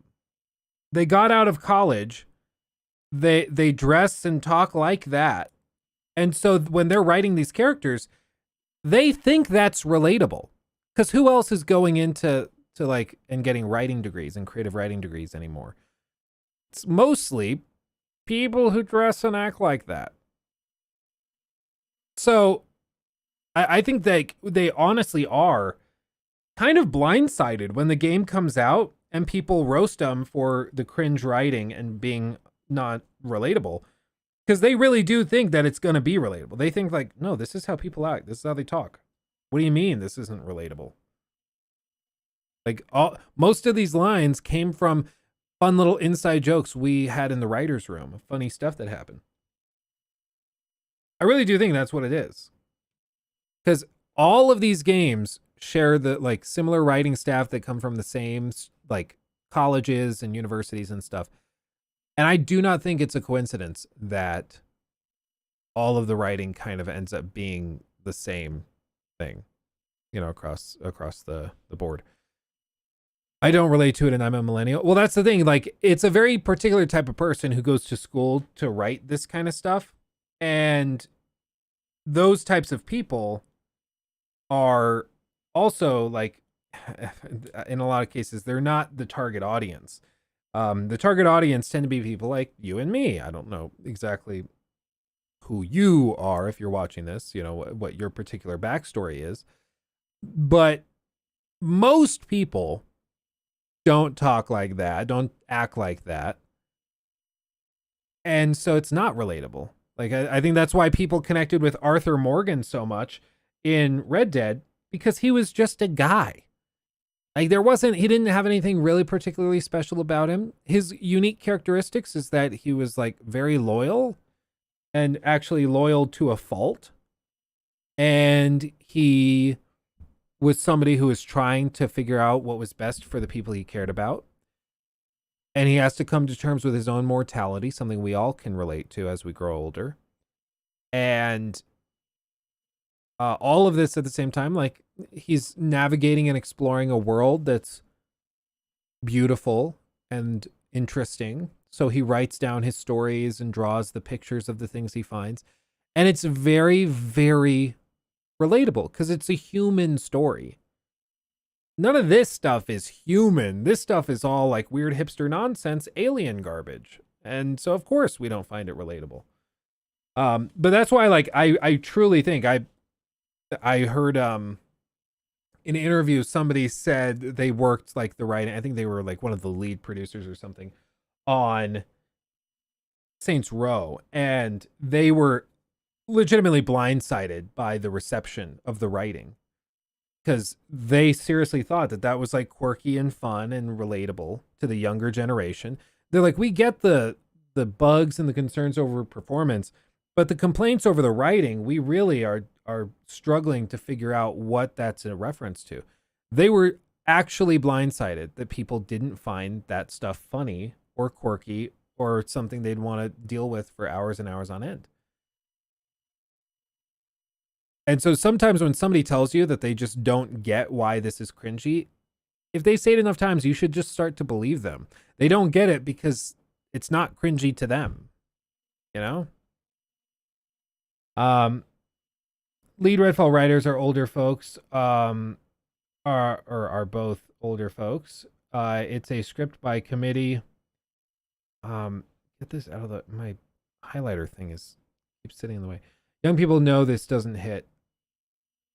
So you're saying maybe it's like, well, what my understanding of the writing for something like this is that there's an executive writer, like lead writers, who are approving stuff. So like Emil Pagliarulo, for Bethesda, right?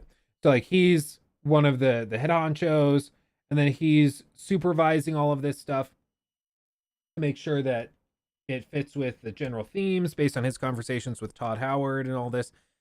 And then he has like a team of writers that write the dialogue, and then he looks at it and approves it, and it's like, yep, that's good, that fits with this character's motivations, okay, that works.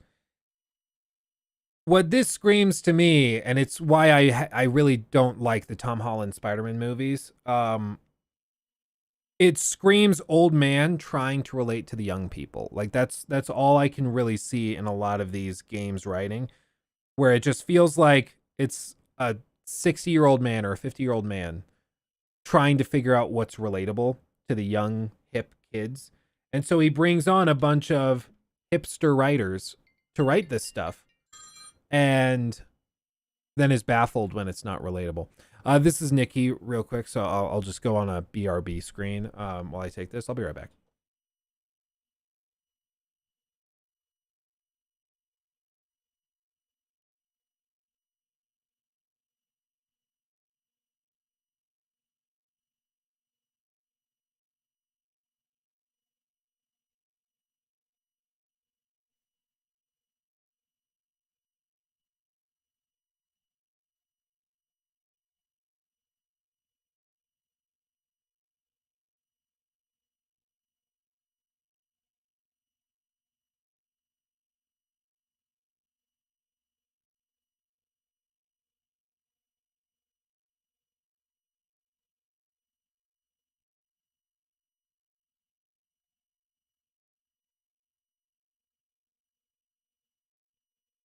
Okay, I'm back. Anyway.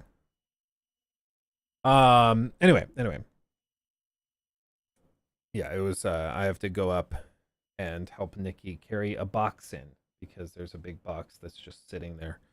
The FedEx or whoever delivered it dropped off this huge package that's like 100+ pounds and left it sitting against the garage door, which was a bold move. Like, gonna need to open that, and then that gets in the way of parking in the driveway. So like, it's kind of weird. Could have left it on the front of the car, but like, or front door, but whatever.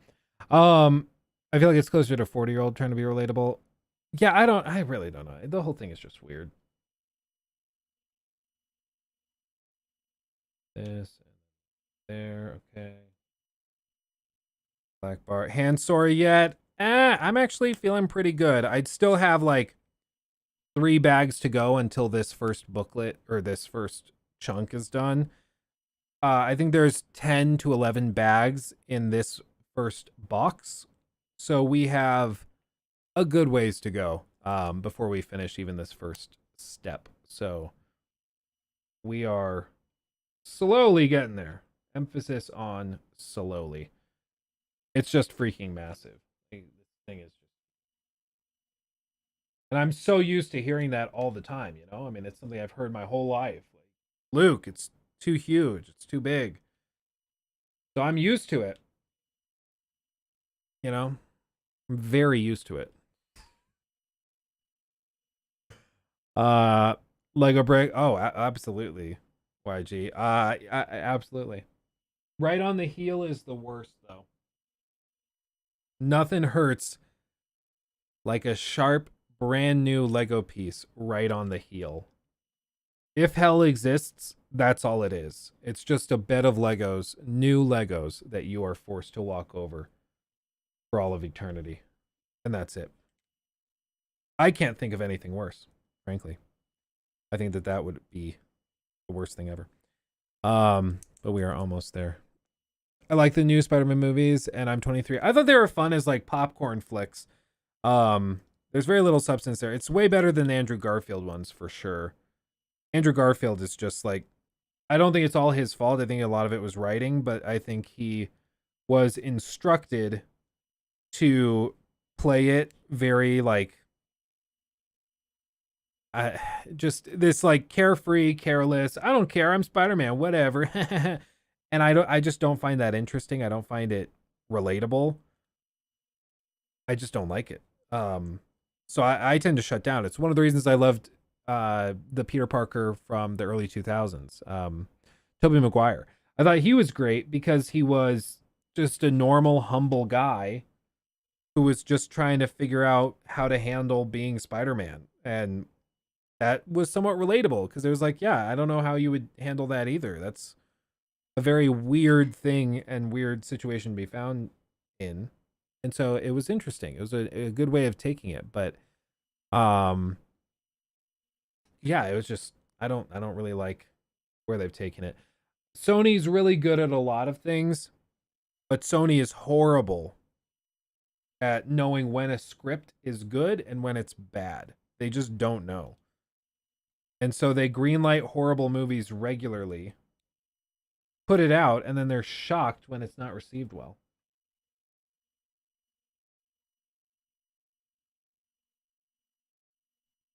That's right. We're almost there for this part, and then I can go up and help my wife. Okay. The RSI statement, yes, from Chris. Yeah, I did. We did read that on stream, I think last week. If it's not gone up as a stream clip yet, it'll go up later this week. So we have that coming. But yeah, we did react to that. I thought like the next year looks like it's going to be good, but at this point, I don't take anything they say seriously in terms of scheduling or anything like that. It's the same thing with like Elon Musk when he tells you this is going to be the year that we do X, Y, and Z. There's no reason to believe any of it. Like they've shown repeatedly that they have no idea how to manage schedules or predict when stuff is going to be done. So I just don't listen to it. They're saying like the public test of 3.18 will be done within like the next few months, and then it'll be public again after that. And I would guess probably fall is when 3.18 is actually playable, and then after that, like the shard thing is going to take till the middle of next year, end of next year to get finished, and then after that, you know, it's just they're so far behind. I've given up on them figuring it out. But yeah, it's not to say that it's not worth playing as a result. It's just like there's no reason to put much credit into it. There we go. Let's see. I don't really like Toby Spidey. Too much crying, not much witty one-liners. I like Tom Holland's Spidey more, and I'm over 30MO Boomer. Yeah, well, and I think that's definitely like a matter of personal preference. Like I don't think you're wrong for liking that. I just personally I've been so burned out on the like Marvel stuff and the superhero movies in general. The clear brick. That I'm at this point just like ready to move on from this meta trend of superhero movies. And I feel like that's kind of reaffirmed by how lackluster the last like handful of superhero movies since Endgame have been. Like, all of them have just been really bleh. Like, even hardcore Marvel fans I know are not that into the latest movies. They're just like, it's really just not great. So this is where we are after like 2.5 hours of building. Granted, I wasn't super focused on it. We were doing other stuff, kept pausing and everything, but we're getting there. This thing is just the front of the ship. So after this, there's still all of these pieces. And to put it in perspective, we are this far through the booklet, and we have that far to go. Just for this first book, and then each of the boxes have a different book. So by the time we're done with this, by the time we're done with it, it'll look like that. It's pretty much the ship split into thirds, is what it is. It's gonna take weeks. I think probably what we're gonna do is I will keep working on this off stream. Maybe during like the members only stream, we'll keep working on it. And I'm just gonna, like, whenever I'm watching a show or a movie, I'm gonna just tinker away at it, figure it out. Because this is just, there's so much. But you know what? This is what I asked for. Legos are so much more complicated than when I was growing up. Kind of jelly, dude. It's never too late to get into it. Like, it's expensive, yeah, but they're also like, it's a hobby, it's an art piece as well, and it's something that will occupy you for probably weeks while you work away on it, you know? So, and then when it's done, you have the satisfaction of having built it, and it permanently displays for you. So it becomes like an art piece for you. So, you know, I find it fun. I like it. But anyway, I'm going to go help Nikki. She's going to try to get the baby down, and I'm going to try to carry this big box inside. This has been good fun, as it always is with you guys. I really appreciate you guys. You should put up a floating wall shelf once it's done so Titanic can put her on. Just an idea. That's what I was thinking. It's going to be a little tricky because we're in the basement, so this is drywall and then concrete. So it's not as simple as just screwing into studs. You know, it's a little trickier than that. But I'm sure there's a way. Nikki's family has, like, they're all in construction, so there's probably a way of doing it. But anyway, we'll figure it out. You know, it's probably going to take me weeks to finish this, so we have until then to figure out how exactly we're going to be doing this. But until then, much love, everybody. Thanks for chilling with me. Go check out the new video on Assassin's Creed Mirage if you're interested. And other than that, I will be back Wednesday. The stream is already scheduled, so if you want to RSVP for that, it'll send you a little notification when we go live. Other than that, much love. Hugs and kisses. I'll see you in the next one. Bye-bye. Stay safe. Thanks to all the new members and donations. You all are great.